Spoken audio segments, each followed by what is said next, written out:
திருச்சிற்றம்பலம். மாறி நின்றன்னை மயக்கிடும் வஞ்ச புலனைந்தின் வழியடைத்தமுதே ஊறி நின்றனுள் எழுபரஞ்சோதி உள்ளவா காண வந்தருளாய். தேரலின் தெளிவே சிவபெருமானே திருப்பெருந்துறை உரை சிவனே ஈரில் அப்பதங்கள் யாவையும் கடந்த இன்பமே என்னுடைய அன்பே. கருணை பொழி திருமுகத்தில் திருநேற்று நுதலும் கண்டாரை வசப்படுத்த கனிந்த வாயழகும் பெருமை தரு துறவோடு பொறை உளத்தில் பொறுத்தே பிஞகனார் மலத்தாள்கள் பிரியாத மனமும் மறுவினர்கள் அகலாத ஞானமே வடிவாம் வளர்துரைசை சிவஞான மாமுனிவன் மலர்த்தால் ஒரு பொழுதும் நீங்காமல் எமதுளத்தில் சிரத்தில் ஓதிடும் நாவினில் என்றும் உண்ணி வைத்தே உரைப்பாம். திருச்சிற்றம்பலம். பெருந்துறையில் சிவபெருமான் அருளுதலும் பெரும் கருணை பெற்றி நோக்கி கரைந்து கரைந்து இரு கண்ணீர் மலை மாற துரிய நிலை கடந்து போந்து திருந்து பெரும் சிவபோக கொழுந்தேரல் வாய்மடுத்து தேக்கிச் செம்மாந்திருந்தருளும் பெருங்கீர்த்தி வாதமுரணிகள் அடியினைகள் போற்றி எல்லாம் வல்ல இறைவன் திருவருளை சிரமேற்கொண்டு திரு கைலாய பரம்பரை திருவாவடுதுறை ஆதீனம் சிறுலஸ்ரீ குருமகா சன்னிதானங்களுடைய பொன்னார் திருவடி கமலங்களுக்கும் சைவத்தின் குலதெய்வமாய் விளங்குகின்ற மாதவ சிவஞான சுவாமிகளுடைய திருவடிகளுக்கும் என்னை நெறியிலே ஈடுபடுத்தி ஆண்டருள் என்ற குருநாதர் தங்கல் சுவாமிகளுடைய திருவடிகளுக்கும் மனம் மொழி மெய் ஆகிய முக்கர்ண வணக்கங்களை மிக பணிவோடு தெரிவித்து இந்த நிகழ்வு தொடர்ந்து நடைபெறுவதற்கு காரணமாயிருக்கின்ற நம்முடைய கொங்கு மண்டலம் ஆடல் வல்லான் அறக்கட்டளையினுடைய அன்பர்கள், சபரி கோல்ட்ஸ் அண்ட் டைமண்ட்ஸ் நிறுவனத்தினுடைய தலைவர் உள்ளிட்ட பெருமக்கள், கலந்து சிறப்பிக்கின்ற அடியார் பெருமக்கள் அனைவரது திருவடிகளுக்கும் எனது அன்பான பணிவான வணக்கங்களை தெரிவித்து மகிழ்கின்றேன். மாணிக்கவாச பெருமான் அருளி செய்த திருவாசகத்தை தொடர்ந்து நாம் இப்பொழுது சிவபுராணத்தை சிந்தித்து வந்து வருகின்றோம். அனாதி முறைமையான பழமை என்றதற்கு குறிப்பெழுதினார்கள். பெருமானுடைய குணங்களை எல்லாம் பேசக்கூடிய பகுதி இந்த சிவபுராணம். பின்னால பெருமானுடைய அருள் செயல்களை எல்லாம் பேசக்கூடிய பகுதி அடுத்தல கீர்த்தித்திரார்கள். ஆனால் பெருமானுடைய குணம் என்ன என்று அவனை பற்றிய தன்மைகளை எல்லாம் சிவபுராணத்திலே சொல்லிய மாணிக்க வாசகர் பல்வேறு காலகட்டங்களிலே பல்வேறு இடங்களிலே பல்வேறு அடியார்களுக்கு பல்வேறு விதமாக வந்து அருளிய திறமெல்லாம் கீர்த்தி திருவள்ளுவர் சொல்றார். அது அவருடைய செயல்கள். அவ்வளவு அந்த செயல்களுக்கெல்லாம் பின்னாடி என்னன்னு சொன்னா அவருடைய கருணை. அதுதான், வேற என்ன. யாரே என்ன சுவாமிகிட்ட கேட்டு வந்து உரிமையா ஏதாவது கேட்கவா முடியும்? அப்படிலாம் ஒன்றும் இல்லை. யாவருக்கும் மேலாம் அளவிலா சீருடையான் யாவருக்கும் கீழாம்னு நம்மளை சொல்றாரு. அதனால எல்லாருக்கும் மேல இருக்கிற பெருமான்கிட்ட நாம் போய் எனக்கு நீ இதெல்லாம் அருள் செய்யணும்ல, எப்படி செய்யாம இருப்பேன் கேட்கவா முடியும்? அப்படிலாம் இல்லை. ஆனால் பெருமான் என்ன பண்றான்? எல்லா உயிர்களுக்கும் எந்த உயிர்கள் மேலேயும் பாரபட்சம் இல்லாமல் அவன் அருள் செய்து கொண்டே இருக்கிறான், தொடர்ந்து செய்து கொண்டிருக்கின்றான். அவன் செய்கின்ற ஐந்தொழில் என்பதே பெரிய கருணை. அந்த கருணையை எப்போ இருந்து அனாதி காலம் தொட்டு செய்து கொண்டிருக்கிறான். ஆனால் அவ்வாறெல்லாம் செய்வான் என்கின்ற செய்தியினை சிவபுராணத்திலும் யார் யாருக்கு அவ்வாறு எந்த காலகட்டத்திலே எந்த ஊரிலே வைத்து செய்தான் என்பதையெல்லாம் கீர்த்தி திருவள்ளுவரிலும் இப்படி அமைத்து போறார் இந்த பகுதி. அந்த வகையிலே நாம நமச்சிவாய வாழ்க நாதன் தாழ்வாழ்க இமைப்பொழுதும் என்னெஞ்சில் நீங்காதான் தாழ்வாழ்க என்று துவங்கிய இந்த திருவாசகம் சிவபுராணம் போன வகுப்பிலே நம்ம நிறைவா முடிக்கும் பொழுது பலவிதமான பிறவிகளை எல்லாம் சொல்லி புல்லாய் பூடாய் புழுவாய் மரமாகி பல்விருகமாகி பறவையாய் பாம்பாகி கல்லாய் மனிதராய் பேயாய் கணங்களாய் வல்ல அசுரராகி முனிவராய் தேவராய் செல்லான் என்ற இத்தாவர சங்கமத்துள் எல்லா பிறப்பும் பிறந்திழைத்தேன் என்பெருமான். தாவர சங்கமத்துள் அப்படின்னா ஸ்தாவரம் என்று சொன்னால் அசையாத பொருள்கள், சங்கமம் என்று சொன்னால் அசையும் பொருள்கள். ஸ்தாவரம் என்கின்ற வட சொல்லிருந்து வந்தது தாவரம். ஜங்கமம் என்கின்ற வட சொல்லிருந்து வந்தது சங்கமம். ஆனால் அசையாத பொருள்களும் அசையும் பொருளுமா இருக்கின்ற இந்த உலகத்திலே எல்லா பிறப்பும் பிறந்திழைத்தேன்கிறார். அது ரொம்ப ஒரு உருக்கத்துல சொல்றது.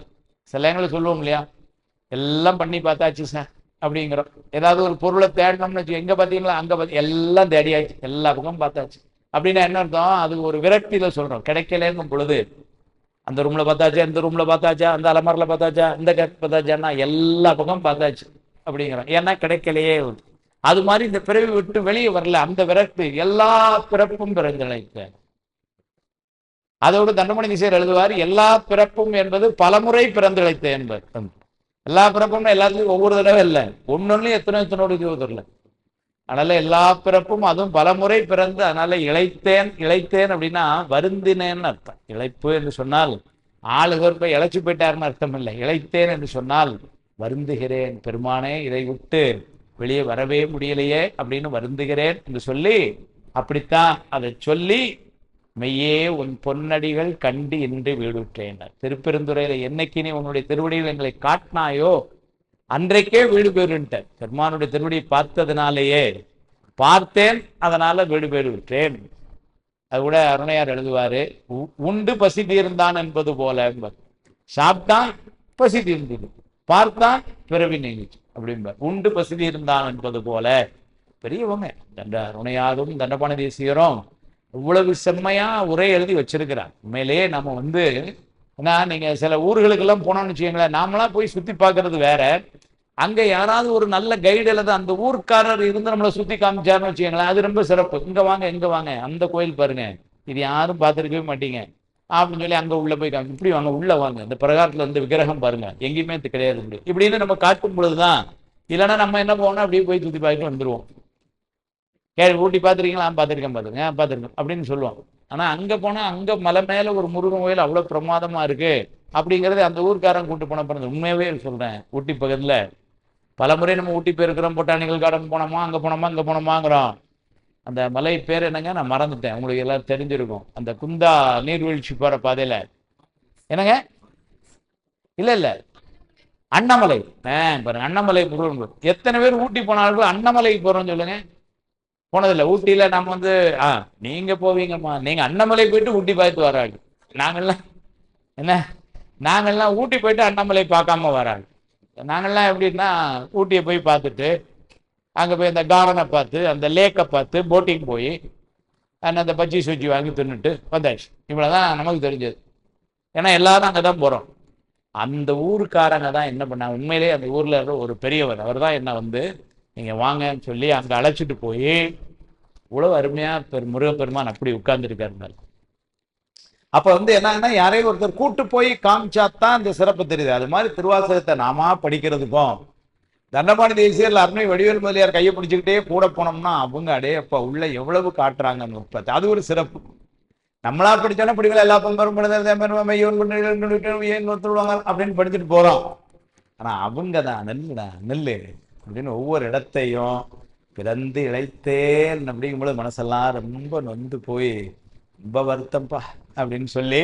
ஆனா வருந்துனா சுவாமி என்ன பண்றான், உடனே அருள் செய்யறான். யாரும் வருந்து விடுறதே இல்லை. நம்ம உண்மையா மனசுல வருந்தனோம்னா அவன் உடனே என்ன தேவையோ கொடுத்துட்றான். எல்லா பிறப்பும் பிறந்து இழைத்தேன், அதுதான் வருத்தம். இங்க உடனே என்ன பண்ணான், வந்தான் திருவடிகளை காட்டினான். அதுதான் சொல்றார், மெய்யே உன் பொன்னடிகள் கண்டு இன்று வீடுற்றேன். வீடுற்றேன்னா வீடு பேரு. பெருமானுடைய திருவடி பார்த்தாச்சுன்னா அப்புறம் இங்க பிறவிக்கு ஒன்றும் தேவையே கிடையாது. இது வந்துட்டு போற உலகம். பெருமான் திருவடியை பார்த்தாச்சுன்னா வாரா உலகத்துக்கு போயிடும். சீலமின்றி நோன்பின்றி செறிவே இன்றி அறிவின்றி தோலின் பாவை கூத்தாட்டாய் சுழன்று விழுந்து கிடப்பேனை மாலும் காட்டி வழிகாட்டி வாரா உலக நெறியேற கோலம் காட்டி ஆண்டானைங்கிறார். பின்னாடி ஆனந்தமால். திருவாசகம் தானே, அதனால எல்லாருக்கும் தெரிஞ்ச பாடல்கள் தான். அதனால திருவாசகம் சொல்றதுலேயே ரொம்ப சௌரியம். திருவாசகத்தையும் மறுபடியும் காட்டிட்டு சொல்லிக்கிட்டே போயிடலாம், ஏன்னா எல்லாருக்கும் தெரிஞ்ச பகுதியாக தான் இருக்கு. அதனால கோலம் காட்டி, கோலம்னா குருநாதராய் வந்த கோலம் காட்டினா எங்க போறதுக்கு வழி காட்டினான்னாரு, வாரா உலகம்னாரு. ஏன்னா இது வந்துட்டு போற உலகம். இதுவரை எத்தனை பிறவி வந்தோமோ தெரில. அதனால வந்துட்டு போன உலகம், அது போனா திரும்ப வராத உலகம் திருவடி.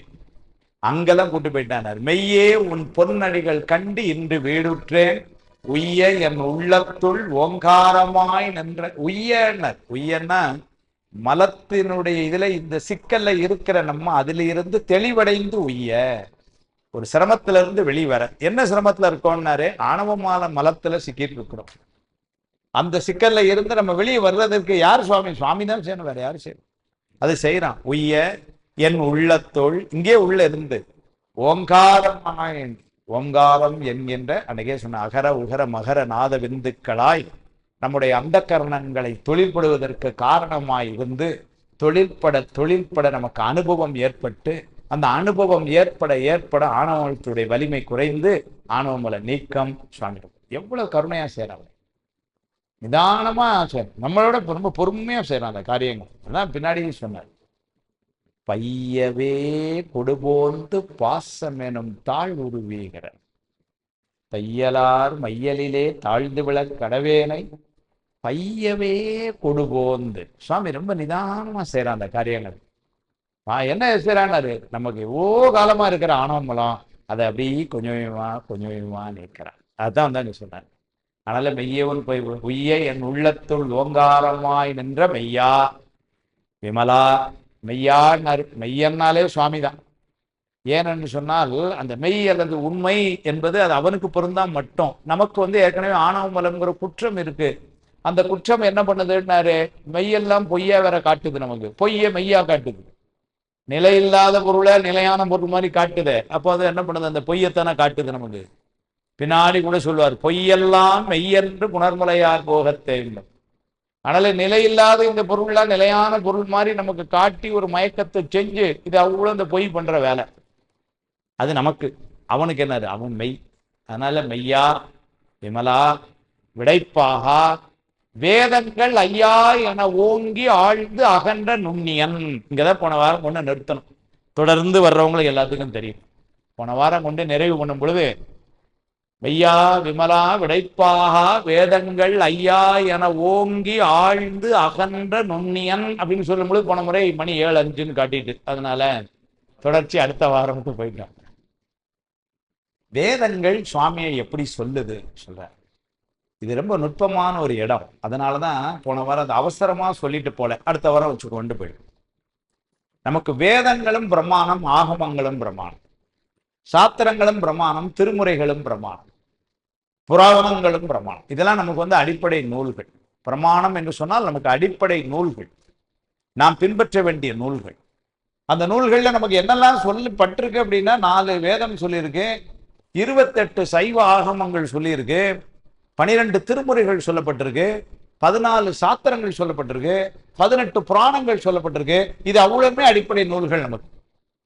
ஒவ்வொரு நூலுக்கு ஒவ்வொரு விதமான சிறப்பு. அது ஏன் சார் இவ்வளவு வச்சாங்க, அல்லது இது அவ்வளோத்தையும் மொத்தமா கூட்டி ஒரு 95 இப்படி சொல்லிட வேண்டியதானே, அதுல 4 இதுல 12 அதுல 18 எப்படி ஏன் போட்டு குழப்புறீங்க எங்களை அப்படின்னு வந்தா அது இதுக்கு ஒன்னொன்னுக்கு காரணம் இருக்கு.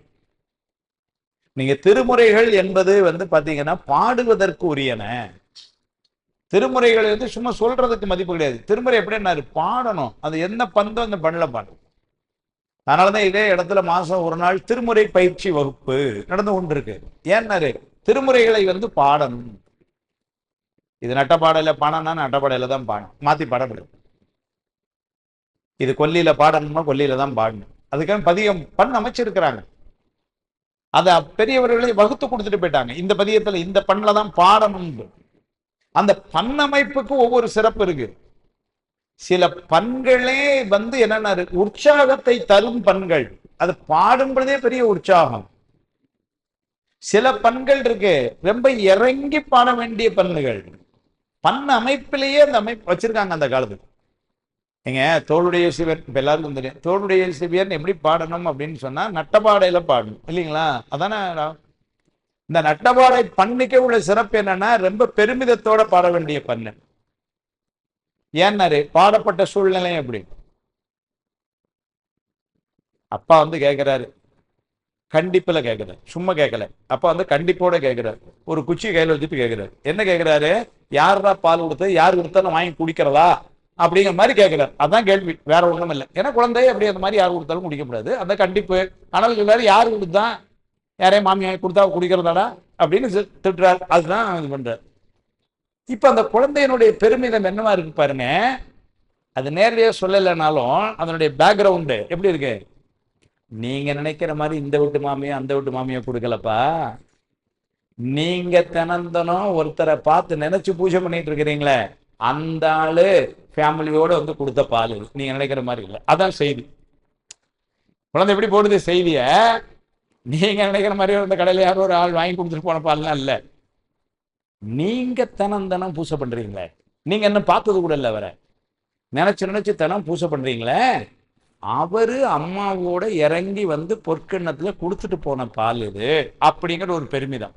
அதனால அந்த பெருமிதத்துக்கு எந்த பண்ணல வச்சாரு பாருங்க, நட்டப்படையில கொண்டு வச்சு. தோடுடைய செவியன் விடையேறிவோ தூவெண் மதிசூடி. அப்படித்தான் பாண்டி மொழிய டங்கன அடிக்கிறதுக்கு அங்க இடம் கிடையாது, தப்பு. அது பதிவு பண்ணிடுவோம். நட்டபாடை பண்ணுனா நட்டப்பாடை பண்ணலதான் பாண், அதுதான் திருமுறை. அதே நேரத்தில் அங்க வைத்து வலிக்குது இல்லைங்களா? எங்க திருவதிகையில வைத்த வலியோட பாடுறாரு. நீங்க வைத்த வலி பண்ணணும் பெருமிதமாக பாட முடியும். எனக்கு தான் ரொம்ப வைத்த வலிக்கே அப்படின்னா பாட முடியும். வைத்த வலியில பாடும்போது எப்படி சார் இருப்பாரு? வைத்த பிடிச்சிட்டு பாடுறாரு, இறங்குறாரு கொல்லின்னு. குற்றாயினவாறு விளக்ககளி என்ன வைத்த வலி. நீங்க அங்க வந்து பெருமிதத்தை கிடம் இல்லை, கொல்லி வந்து அப்படி அப்படி பண்ணணும். அங்க பித்தாபுரீஸ்வரி பாடுற இடத்துல என்ன பண்ணல வச்சாரு? இந்தளம். இந்தளம் வந்து ரொம்ப இறங்கி சுவாமிகிட்ட கேட்கிற பண்ணு. இந்தளம் பண்ணல பாடினாலே சாமி அருள் புரிஞ்சிருவானோ. அந்த பண்ணுக்கே இவ்வளவு சிறப்பான் சொல்றாரு. ஏன்னா கல்யாணத்துல வந்து தடுத்து நிறுத்தி எல்லாரும் வந்துட்டாங்க, தீர்ப்பு வந்தவன் பக்கம் ஆயிடுது, இவர் தோத்துட்டாரு, அவனை போய் பணி செய்யணும்ட்ட. அவனே சொல்லிட்டான், வித்தவன் பேச வேண்டாம் பணி செய்யும்ட்டான். அதனால நம்ம கையை கட்டி பின்னாடி நிக்கிற நிலைமை ஆயிட்டு கல்யாணம் ஸ்டாப்டு, யாரும். இப்ப இந்த நிலைமையில இவர் கூட யாரு இருக்கா பாருங்க, யாருமே இல்லை, பெருமான் தான், ஒரே ஆள் தான். அதனால வந்து அவர்கிட்ட தான் பாடணும். அங்க பாட முடியும், ரொம்ப இறங்கி. அங்கே போய் பெரிய பெருமிதமா பாட முடியுமா? இல்லை. அங்க போய் ஒரு வயிற்று வலி மாதிரி நோயா இல்லை. ஆனா தான் தனித்து விடப்பட்டோம், சுவாமி தான் இப்ப காப்பாற்றணும், சுவாமி தவிர வேற யாருமே இந்த இடத்துல காப்பாத்துறதுக்கு இல்லை. ஆனாலும் சுவாமிகிட்டே வைக்கிறாரு. அங்கதான் கொண்டு வந்து இந்த இடத்துல வச்சார். பித்தா பிறை சூடி பெருமானே அருளாளா.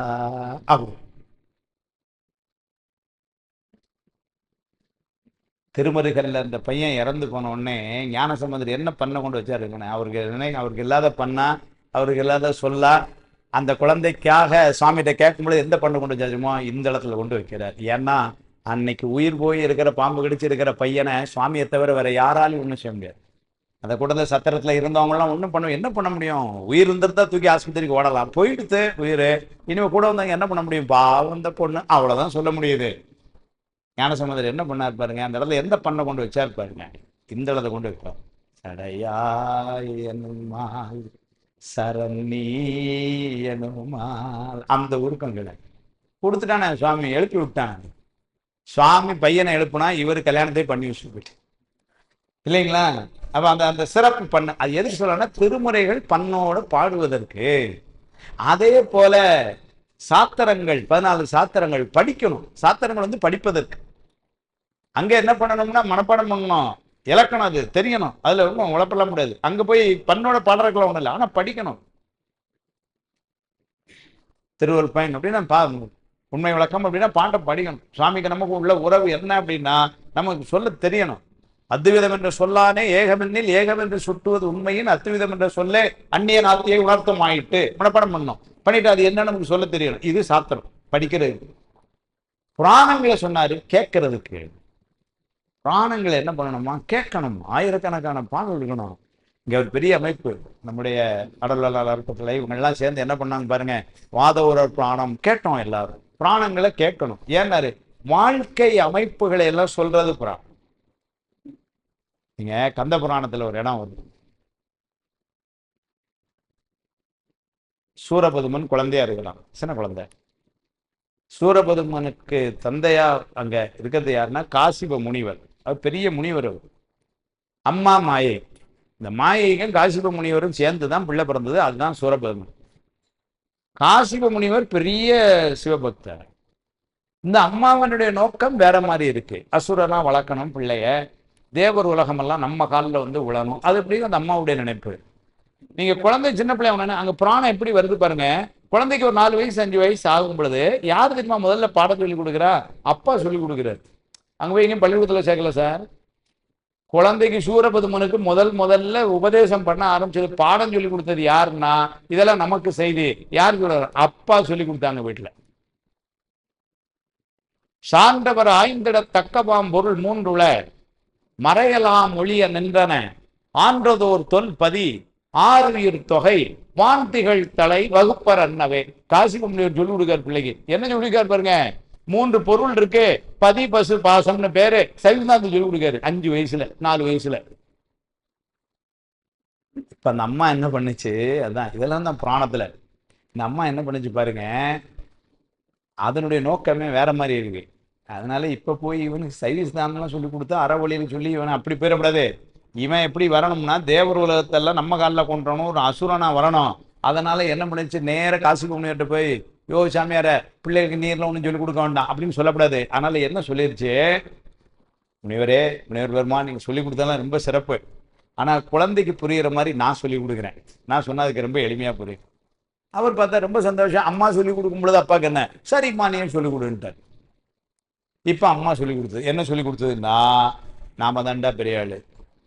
முதல்ல பாடமே என்ன தெரியுங்களா, ஆணவமலத்தை எப்படி போட்டது பாருங்க. நம்ம தான் பெரிய ஆள் இருக்கும், அவளை வரும் நம்ம காலில் விடணும், அதை மட்டும் நீ ஞாபகம் வச்சுது அப்படின்னு சொல்லி கொடுத்தது. அந்த ஆள் சொல்லி கொடுக்குறான் பதி தான் உயர்ந்த பொருள்னு. இந்த அம்மா சொல்லி கொடுக்குது நான் தான் உயர்ந்த பொருள்னு. கடைசியில சூரன் எதை கேட்டான்? என்னங்கம்மா நல்லா யோசிச்சு பார்த்தீங்கன்னா அது ஒரு உண்மை இருக்கு. அப்பா சொன்னா குழந்தைகள் கேட்கும், எந்த சந்தேகமே கிடையாது. அப்பா சொன்னா குழந்தைகள் கேட்கும், அம்மா சொன்னபடி குழந்தைகள் செய்யும். 2க்கு வித்தியாசம். இதுதான் புராணத்துல கொடுத்தது. அப்பா சொன்னா பிள்ளைகள் கேட்கும், அம்மா சொன்னா அது மாதிரி செய்யும் பிள்ளைங்க. இது அங்க புராணத்துல தெரியுது. இப்ப இந்த புராணத்தை படிச்சா அப்ப வீட்டுல என்ன பண்ணணும், அம்மாவுக்கு வந்து பிள்ளைகளுக்கு பாடம் சொல்லி கொடுக்கணும். கந்த புராணம் சொல்ற செய்தி இதெல்லாம் புராணத்துல வருது. அப்ப திருமுறைகள்ங்கிறது பாடணும், சாஸ்திரம்ங்கிறது படிக்கணும், புராணம்ங்கிறது கேட்கணும். அதே மாதிரி வேத ஆகமங்கள் 2க்கும் ஒரு இது பொதுவா வச்சாங்க, 2 சிறப்பு வச்சாங்க. பொதுவா என்னன்னாரு, அங்க அந்த மொழியை சரியாக உச்சரிக்க வேண்டும். நீங்க திருமுறைக்குள்ள சிறப்பு என்னன்னா, பண்ணோட பொருள் சிதையாம பாட தெரியணும். பிரிக்கிறது தப்பா பிரிச்சிடக்கூடாது, கவனமா பிரிச்சு பாடணும். அது ஒரு பெரிய சவால். அது யாருக்கு முடியும்? ஓதுவாமூர்த்திகள் தான் முடியும். நல்ல ஓதுவாமூர்த்திகள்கிட்ட முறையா படிக்கிறவங்களுக்கு தான் முடியும், சும்மா எல்லாருக்கும் முடியாது. அவ அங்க 2 விஷயம் இருக்கு முக்கியமானது. என்னன்னாரு, அந்த பண்ணு ராகம் மாறக்கூடாது, அதே நேரத்துல பொருளை பிரிக்கிறதும் தப்பா பிரிச்சிடக்கூடாது. அப்ப அந்த பொருளையும் கரெக்டா பிரிச்சுக்கிட்டு ஆனா ராகத்துல நின்று பாடணும். அது சவால் அங்க. அதே மாதிரி இங்க வேதாகமத்துல என்ன, அந்த உச்சரிப்பு ரொம்ப சரியா இருக்கணும். அதுக்கு ரொம்ப முக்கியம். இது வேதத்துக்கும் ஆகமத்துக்கும் பொது, 2க்கு தனி. அப்ப 2ஐயும் ஒன்னா வச்சிட வேண்டியதானே. வேதம் என்ன ஆகமனாரு. அதுதான் சிவஞான மாபாடியத்தில் சுவாமி எழுதுறார், வேதம் என்பது பொது, ஆகமம் என்பது சிறப்புன்னு எழுதினார். அப்படின்னா என்ன அர்த்தம்னாரு, வேதம் என்பது அறத்தை சொல்வது, எல்லாருக்கும் உரியது பொதுவா. ஆகமம் என்பது சைவருக்கு சிறப்பா சொல்லப்பட்டது. அதனாலதான் சிவஞான சித்தியார் சொல்லிச்சார், சிவ ஆகமங்கள் சித்தாந்தமாகும் சித்தியார் பாட்டில் இருக்கு. அப்ப அதை சுவாமி இன்னும் அருமையா ஒரு உதாரணம் சொல்வார். அப்பதான் நமக்கு புரியும் அது என்னது அந்த பொது, இந்த சிறப்பு அப்படின்னு நம்ம கஷ்டம். ஒரு உதாரணம் சொல்வார். சிவபூஜை செய்க என்பது வேதத்திலும், அதை இன்ன முறையில் செய்க என்பது ஆகமத்திலும் கண்டுகொள்க நினைனார் சுவாமி. அங்க பொதுவா விதிகள் சொல்லப்பட்டது, பூஜை செய்ய வேண்டும், இது வேதம். இங்கதான் சொல்லிச்சு எங்க பார்த்து உட்கார்ந்து பூஜை செய்யணும், என்ன பூ போட்டு பூஜை செய்யணும், எத்தனை மணிக்கு பூஜை செய்யணும், பூஜை முதல்ல உட்கார்ந்து செய்யணும். இதெல்லாம் எங்க வருதுனாரு, ஆகமத்துல. அப்ப வேதம் என்பது பொதுவாக சொல்வது யாருக்குன்னாரு, உலகத்தாருக்கு. ஆகமம் யாருக்கு சொல்லுனாரு, சத்தனிபாதருக்குன்னு எழுதினார். சத்தனிபாதர்னா யாருன்னா, முக்தி இன்பத்தை வேண்டுகின்ற அடியார்கள். உலகத்துல 2 குரூப் இருக்காங்க. இப்ப இங்க உள்ள இருக்கிற குரூப் ஒண்ணு இருக்கு, இங்க வெளியே இருக்கிற ஒரு குரூப் இருக்கு இப்பமே. அப்படின்னு என்ன அர்த்தம்? அவங்களும் மனிதர்கள், அவங்கெல்லாம் என்னன்னாரு? பொதுவான மனிதர்கள். இவங்கெல்லாம் யாருன்னாரு? திருவாசகத்தை தெரிந்து கொள்ளணும், அதை பிடிச்சி மாணிக்கவாசகர் கையை பிடிச்சி சீக்கிரமா அந்த முக்தி என்பதுக்கு போயிடணும். அப்படி அவங்களுக்கும் முக்தி உண்டு, அது கொஞ்ச நாள் கழிச்சு வரும். நம்மெல்லாம் என்ன பண்றோம் அப்படின்னா, அந்த பஸ்ல ஏறிடணும் சார் அப்படின்னு சொல்லி அதுக்கு உள்ள இதான் வித்தியாசம். வேதம் அவங்களுக்கு சொல்லப்பட்டது. ஒரு நாட்டில் நியாயமா எப்படி நடந்து கொள்ளணும், அறம்னா என்ன, கொல்லாமை, அதெல்லாம் வேதத்துல சொல்லப்படும். சிவபூஜை செய்யணும், திருக்கோயில் வழிபாடு செய்யணும், ஒரு கோயில் எவ்வாறாக நிர்மாணிக்கப்பட வேண்டும், ஒரு கோயில் எவ்வாறு பூசைகள் நடத்தப்பட வேண்டும், ஆகமத்தில் உள்ள விதி இருக்கு, 28 ஆகமங்கள். அந்த ஆகமங்களின் அடிப்படையிலே தான் கோயில்கள் எழுப்பப்பட வேண்டும். அந்த எழுப்பப்பட்ட ஆகமம் எதன் அடிப்படையோ அதன் அடிப்படையில் தான் பூசைகள் நடத்தப்பட வேண்டும். இப்படி விதி இருக்கு. எந்த ஆகமத்தினுடைய அடிப்படையில் அந்த கோயில் எழுப்பப்பட்டதோ அந்த ஆகமத்தின் அடிப்படையில் தான் பூசைகள் நடக்கணுமா, விதி இருக்கு. இன்னைக்கு சிதம்பரம் கோயில் என்பது மகட ஆகமத்தினுடைய வழியில வந்த கோயில். நீங்க அந்த கோயில முறையா பூசை பண்ணக்கூடிய சிவாச்சாரியர்கள்ட்ட கேட்டீங்கன்னா தெரியும் இது எந்த ஆகமத்தின் அடிப்படையில உள்ளது. இதெல்லாம் இருக்கு. அப்ப வேதம் அல்லது ஆகமம் ரெண்டுக்கும் உள்ள இந்த வேறுபாடை வந்து நம்ம தெரிந்து கொண்டோம். இங்க சொல்றாரு பாருங்க, வேதம் பொதுங்கிறதுனால என்ன சொல்லிட்டார் சுவாமி? இது எப்படி சொல்லுச்சு? வேதங்கள் ஐயா என ஓங்கி ஆழ்ந்து அகன்ற நுண்ணியம், பொதுவா தான் சொல்லுச்சு. ஆகமம் சொல்லும்போது எப்படி தெரியுமா சொன்னார்? இவருமே ஆகமம் ஆகி நின்று அன்னிப்பான் தாழ்வாழ்க, இவரே சொன்னார். ஆகமாக இருந்து அன்னிப்பான்னு வந்து இப்ப இனிப்பான்னு அர்த்தம். ஆகமங்கள் சுவாமி அப்படி பிடிச்சிருது, அதனால ஆகமங்கள் மூலமா சுவாமி இனிக்கிறானா, இது எப்படின்னாரு? ரொம்ப பொது வகையா சொல்லு. இன்னொரு செய்தி சொன்னார், அருணையார் எழுதினார், ஓங்கி ஆழ்ந்து அகன்ற அப்படின்னு சொல்லிட்டா மேல கீழே பக்கத்துல எல்லா பக்கமுமாய் சுவாமி இருப்பான்னு. சரி, சுவாமி எங்க இருக்கான் அப்படின்னு சொன்னா நம்ம என்ன அதுக்கு அட்ரஸா கொடுக்க முடியும்? உங்களுக்கு ரைட் சைடுல சுவாமி உட்கார்ந்து இருக்கார் சார் அப்படியே பேச முடியும்? இல்ல.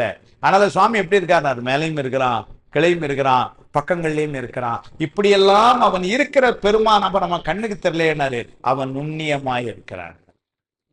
ஏன்னா இப்படி எல்லாம் இருக்கிறான்னு நம்ம பார்த்தா தெரியணும்ல, தெரியல. ஆனா எப்படி இருக்கான்னு ரொம்ப நுண்ணிய பொருளா இருக்கிறான். நுண்ணிய பொருளா இருப்பவன் தான் எப்படி இருக்கிறான்? அவனுடைய ஆற்றலினால் மேலையும் கீழையும் பக்கங்களுமாய் பறந்து வியாபித்து இருக்கிறான். சுவாமி இல்லாத இடமே கிடையாது உலகத்துல. ஏதாவது இடம் சொல்ல முடியுமா பாருங்க? இல்ல. அதனால எல்லா பக்கமும் அவன் இருக்கிறான். அதுதான் சொல்றார், வேதங்கள் ஐயா என ஓங்கி ஆழ்ந்து அகன்ற நுண்ணியனே. வேதங்கள் சொல்றதே சுவாமியத்தான், பின்னாடி இவரே சொல்ல, குறைவிலா நிறைவே கோதிலா அமுதே ஈரிலா கொழுஞ்சுடர் குன்றே மறையுமாய் மறையின் பொருளுமாய் வந்தன் மனத்திடை மன்னிய மன்னேனர். மறைனா வேதம், மறையுமாய் மறையின் பொருளுமாயினர். மறையின் சொல்லக்கூடிய பொருள் யாருன்னாரு சுவாமியார். அதனால மறையுமாய் மறையின் பொருளுமாய் வந்தன் மனத்திடை மன்னிய மன்னேன் பின்னாடி கோயில் திருப்பதியில் பாடுவார். அதனால அப்ப வேதங்கள் ஐயா என ஓங்கி ஆழ்ந்து அகன்ற நுண்ணியம். அடுத்த வார்த்தை போட்டார், வெய்யாய் தனியாய் இயமான நாம் விமலான்னார். வெய்யாய் வெப்பமானவன், தனியாய், தனியின குளிர்ச்சி. அப்படின்னு என்ன அர்த்தம்? இந்த உலகத்துல இருக்கிற வெப்பமான பொருள்களுக்கெல்லாம் வெப்பத்தை கொடுத்ததே சுவாமி. இந்த உலகத்துல உள்ள குளிர்ச்சி பொருள்களுக்கெல்லாம் குளிர்ச்சியை கொடுத்தவன் சுவாமி. எல்லாத்தையும் இந்த ஜடப்பொருள்களுக்கும் அந்த ஆற்றலை கொடுத்தது யாருன்னா சுவாமி. அதனால சுவாமி எப்படி இருக்கிறான்னாரு? வெப்பமாகவும் இருக்கிறான், குளிர்ச்சியாகவும் இருக்கிறான். அதுக்கு உரை எழுதினார் தண்டபாணி தேசிகர். அவன் வெப்பமாய் இருக்கிறான் என்பது அவனுடைய மரக்கருணை, தட்பமாயிருப்பான் என்பது அவனுடைய அறக்கருணைன்னு எழுதினார் சுவாமி. எது செஞ்சாலும் கருணை, எது செஞ்சாலும் கருணை. அந்த கருணை எப்படி அமைந்திருக்கு? ரெண்டா அமைந்திருக்கு. நமக்கு வேண்டிய நேரங்கள்ல வேண்டுவனவற்றையெல்லாம் தந்து கொண்டிருக்கிறான், நம்ம கேட்காமலே தந்து கொண்டிருக்கிறான். அது வந்து அவனுடைய அறக்கருணை. இந்த உடம்பு நம்ம கேட்டா வந்தது, அவன் தான் கொடுத்தான். இந்த உடம்புக்கு வேண்டிய ஒரு சுவாசத்துக்கு இன்னைக்கு பிராணவாயு நம்ம என்ன கேட்டா வந்தது, அவனே கொடுக்குறான். நம்ம வேண்டிய அளவு குடிக்கிறதுக்கு நீர் கொடுக்குறான். எல்லாத்தையும் வேண்டியதெல்லாம் வந்து நம்ம கொடுத்து கொண்டே இருக்கிறான் சுவாமி. இதெல்லாம் அவனுடைய அறக்கருணை. சுவாமி இந்த உயிர்கள் மேல இருக்கிற கருணை நமக்கு மட்டும் இல்லை, எல்லா உயிர்களுக்கும் கொடுக்குறான். அது மானுட உயிர்கள் மட்டுமில்லை, விலங்குகள்ல இருந்து எல்லாத்துக்கும் கொடுத்து கொண்டே இருக்கிறான். அப்ப வந்து அது அறக்கருணை. மரக்கருணைங்கிறது ஒண்ணு. அது என்னன்னாரு? தவறு செய்கின்ற காலத்து தண்டித்து திருத்தி நம்மளை நல்வழிப்படுத்துறான், அது மரக்கருணை. காலனை காலால் உதைத்தான், அது மரக்கருணை. காமனை கனலா விழித்தான், அது மறக்கு. திரியும் உப்புளம் தீப்பிழம்பாக செங்கன்மால் விடைமேல் திகழ்வானை கரிய நீரூறி போர்த்துகந்தானை காமனை கனலா விழித்தானை வரிகொள்கள் விளையாள் உமை நங்கி என்று வியத்தி வெளிவிடப் பெற்ற பெரிய கம்பனை எங்கள் பிரானை காணக்கண் அடியேன் பெற்றவாறே. ஆலந்தான் வந்து பெரிய பாடுவார். இதெல்லாம் சுவாமி செஞ்சான் அப்படின்னா என்ன அர்த்தம்னாரு? இதெல்லாம் அவனுடைய மரக்கருணை. அப்ப மரக்கருணை என்பது வெப்பம், அதுவும் கருணை தான். அப்ப அம்மாவை கோபத்துல கண்டிக்கிறாங்க குழந்தைய அப்படின்னா அது என்ன கோபமா? இல்ல, அது என்ன கருணை. மார்க்கு கொஞ்சம் குறைய வாங்கியிருக்கிறான் தம்பி, அப்பா சத்தம் போடுறார் அப்படின்னா என்ன அர்த்தம்? அங்க அவனை இப்படி சத்தம் போட்டு திருத்தினால்தான் அடுத்த முறை நல்ல மார்க் வாங்குவான். நல்லா படிச்சா தானே நல்ல கல்லூரிக்கு போக முடியும், நல்ல வேலை கிடைக்கும். அதனால படிக்கிற காலத்துல படிக்கணும் அல்லவா? அதை யார் கண்டிக்கணும்? அம்மா அப்பா தானே கண்டிக்க முடியும்.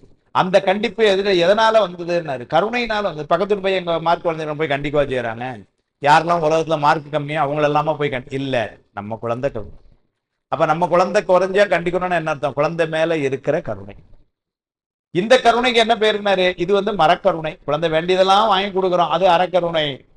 ஆனா அதே நேரத்துல குழந்தை ஒரு தப்பு பண்றான் அப்படின்னா என்ன பண்றோம்? கண்டிக்கிறோம், அது மரக்கருணை. சுவாமி அதைத்தான் செய்யறான். உயிர்களுக்கு அறக்கருணையும் செய்கிறான், மரக்கருணையும் செய்கிறான். அந்த மரக்கருணை என்பதுதான் வெப்பமாய், அறக்கருணை என்பது தட்பமாய் குளிர்ச்சி. அதான் சொல்றார், வெய்யாய் தனியாய் இயமானனாம் விமலா. இயமானன் அப்படிங்கிறது வடமொழியில எஜமானன்ற சொல்ல இருந்து வந்த சொல். எஜமானன் அப்படின்னு சொன்னா அது சுவாமியை குறிக்கும். நமக்கு இந்த உடம்புக்கு எஜமானன் யாருன்னாரு? இந்த உயிர் தான். இயமானங்கிற சொல்லு உயிரையும் குறிக்கும். இருநிலனாய் தீயாய் நீருமாகி இயமானனாய் எரியும் காற்றுமாகி அருநிலைய திங்களாய் ஞாயிறாய் ஆகாசமாய் அட்டமூர்த்தி ஆகி சொல்லாதே அப்பர் சுவாமிகள். அங்கு இயமானனாம் அப்படிங்கிறது உயிர், ஐம்பூதங்கள், ஆன்மா, இது எல்லாம் சேர்ந்ததான் 8 தான் அட்டமூர்த்தம். ஆனால் அது அட்டமூர்த்தத்துல உயிரை சொல்லும் பொழுது அங்க இயமானன்னாரு. அப்ப இயமானன்னா உயிர்னு பொருள். இந்த இடத்துல இயமானன்னா எஜமானன் அப்படின்னு என்ன அர்த்தம்? வேள்விகளுக்கெல்லாம் தலைமை தாங்குவோம் அர்த்தம். எதுக்கு எஜமானனா இருக்கிறான்னாரு? நம்ம ஒரு வேள்வி செஞ்சோம்னா யாரை நோக்கி வேள்வி செய்யறோம்?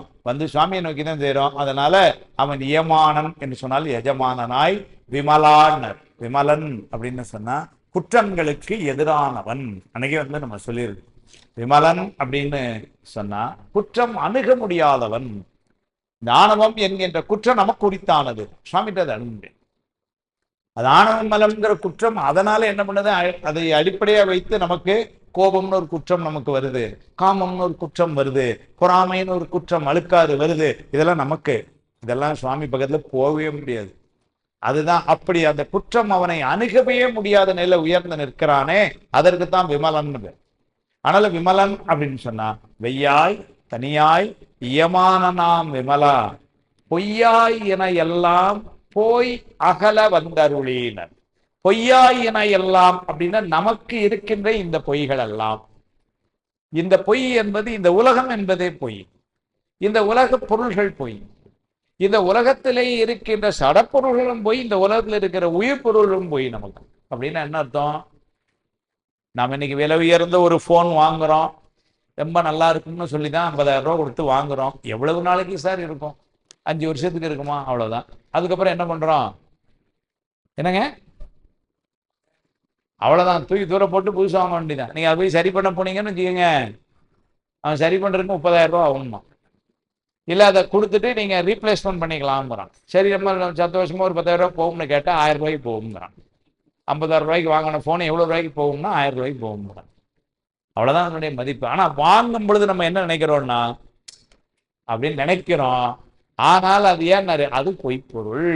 எதுவா இருந்தாலும் ஒரு சேலை எடுக்கிறோம், ஒரு சட்டை எடுக்கிறோம், வாங்கல ரொம்ப பிடிச்சுதான் எடுத்தோம். அதனால ஆயுசுக்குமா கூட வரப்போகுது கிடையாது. ஏதோ 3 வருஷம் 4 வருஷம் கட்டுறோம், அப்புறம் என்ன என்னது அது பழசாயிட்டு இருந்தாலும் கிழிஞ்சிட்டு அது ஒன்று சொல்ல கலர் போயிட்டு அவ்வளவுதான் போய். இந்த பொருள்கள் மட்டும் இல்லை. அப்புறம் சொல்லாது, இந்த பொருள் மட்டும் இல்லடா, உங்க அம்மா அப்பா நீ கட்டினது, நீ உன் கூட பிறந்தது, உனக்கு பிறந்தது, இது எல்லாமே பொய் தான்டான்ட்டு அவர். பொய் எங்க கொண்டு வச்சார் பாருங்க. எதெல்லாம் பொய்ங்கிறாரு. ஏதோ இந்த மைக்கு பொய், இந்த நோட்டு பொய், நான் கட்டியிருக்க வேட்டி பொய் அப்படின்னு சொன்னா பரவாயில்ல. அது சரி சார், எனக்கே தெரியுது. ஆனா நாரு உங்க வீட்டம்மா ரொம்ப உயர்வா சொல்லிட்டு இருக்கேன், அதுவே போய் தான் போடான்னு. ஐயோ, என்ன சார் திருவாசகம் பேசுற இடத்துல பிரச்சனையை உண்டு பண்ணி விட்டுருவீங்க போலேன்னு. நான் பண்ணல, அப்புறம் சொன்ன. தந்தையார் தாயார் உடன் பிறந்தார் தாரமார் புத்திரரார் தாம் தாம் ஆரே வந்தவாறு இங்கனே போமாறு ஈதோ மாயமாம் இதற்கு ஏதோ மகிழ வேண்டவடா. அது அப்பர் சாமியில் தான் அப்படிலாம் சொல்றாரு. அப்படி ஒரு அடி அடிப்பார் வயசானவர் பார்த்தீங்களா. அதனால ஒரு அடி நம்மளை அப்படி அடிக்கிறார். வரிசையா சொல்றார். பிறவிக்கு காரணமா இருந்த தந்தையார்,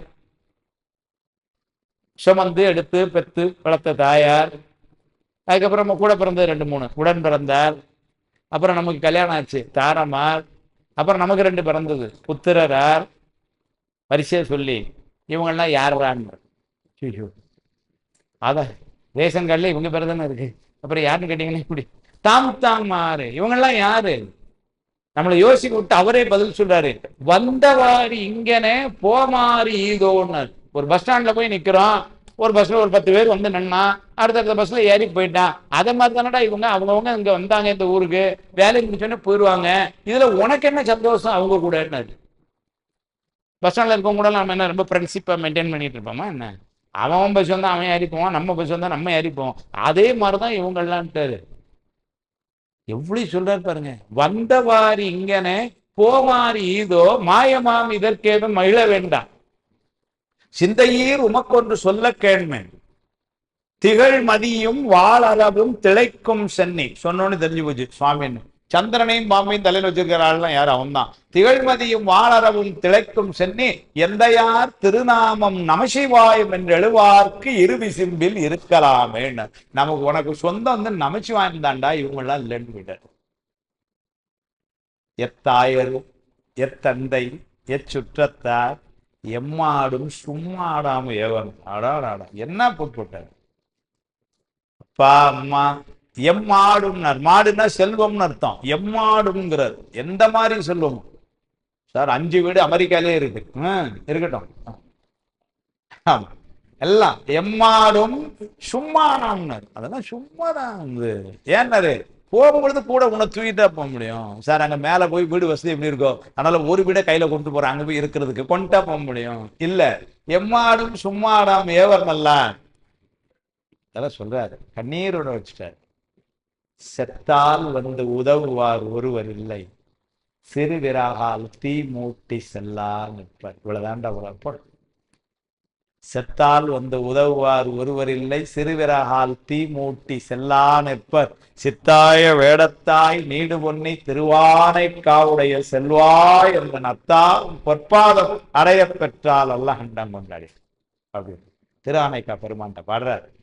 அப்ப இதெல்லாமே வந்து என்னன்னா இதெல்லாம் பொய் சொல்றாரு. இதெல்லாம் நிலைத்த பொருள்கள் அல்ல.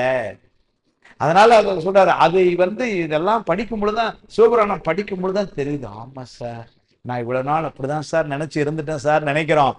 ஆனா நீங்க பாருங்க, மெய்யான பொருள் ஒன்னே ஒண்ணு, அதுதான். இது அவ்வளவும் வந்தது, அது வினையை கழிக்க வந்தது, வினையை கழிக்குது, அது போகுது, இவ்வளவுதான். ஒரு ஏர்போர்ட்ல பாக்குறோம் 50 பேரை 100 பேரை சந்திக்கிறோம். உடனே அவங்க கூடவா பேர போறோம்?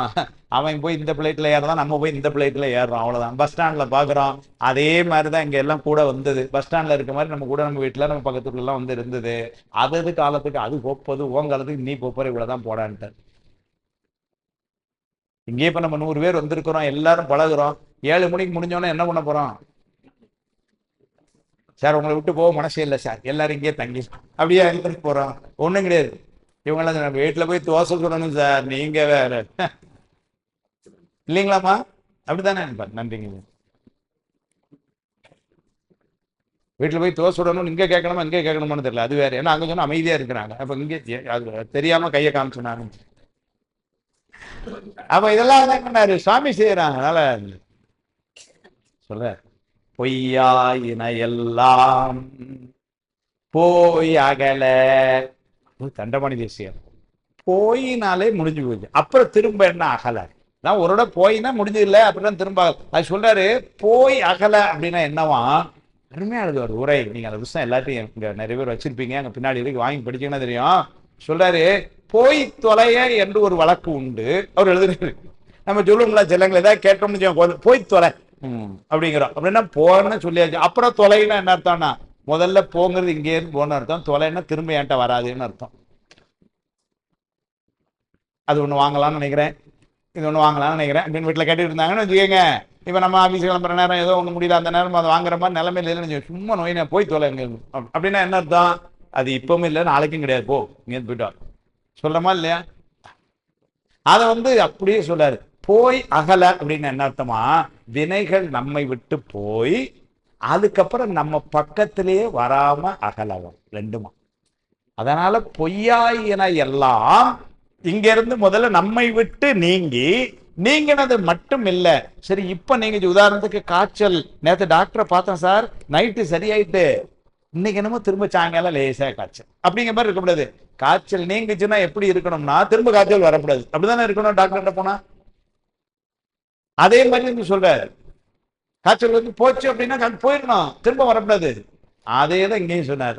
போய் அதுக்கப்புறம் அகல அப்படின்னா போய் இந்த பொய்யெல்லாம் நம்ம விட்டு நீங்கி அதுக்கப்புறம் அது திரும்ப நம்மகிட்ட வராத அளவு அகல. அதனால பொய்யாயின எல்லாம் போய் அகல. அது எப்படி போய் அகலும்? அதுவா எப்படி போகும்? நம்ம தான் விட முடியலையே. பொய்யான பொருளை எதை விட முடியும்? இப்பதானே உதாரணம் சொன்னேன், மொபைல் போனுன்னு சொன்னேன். இப்ப சொன்ன உடனே இப்ப வரும் பொழுது நமக்கு எந்த எண்ணம் இருந்துச்சோ இல்லையோ, இப்ப சிவபுராணம் கேட்ட உடனே தெரிஞ்சிருச்சு அது பொய்யான பொருள் தான் சார். அதனால எல்லாரும் போகும் பொழுது என்கிட்ட கொடுத்துட்டு போயிருங்க. அது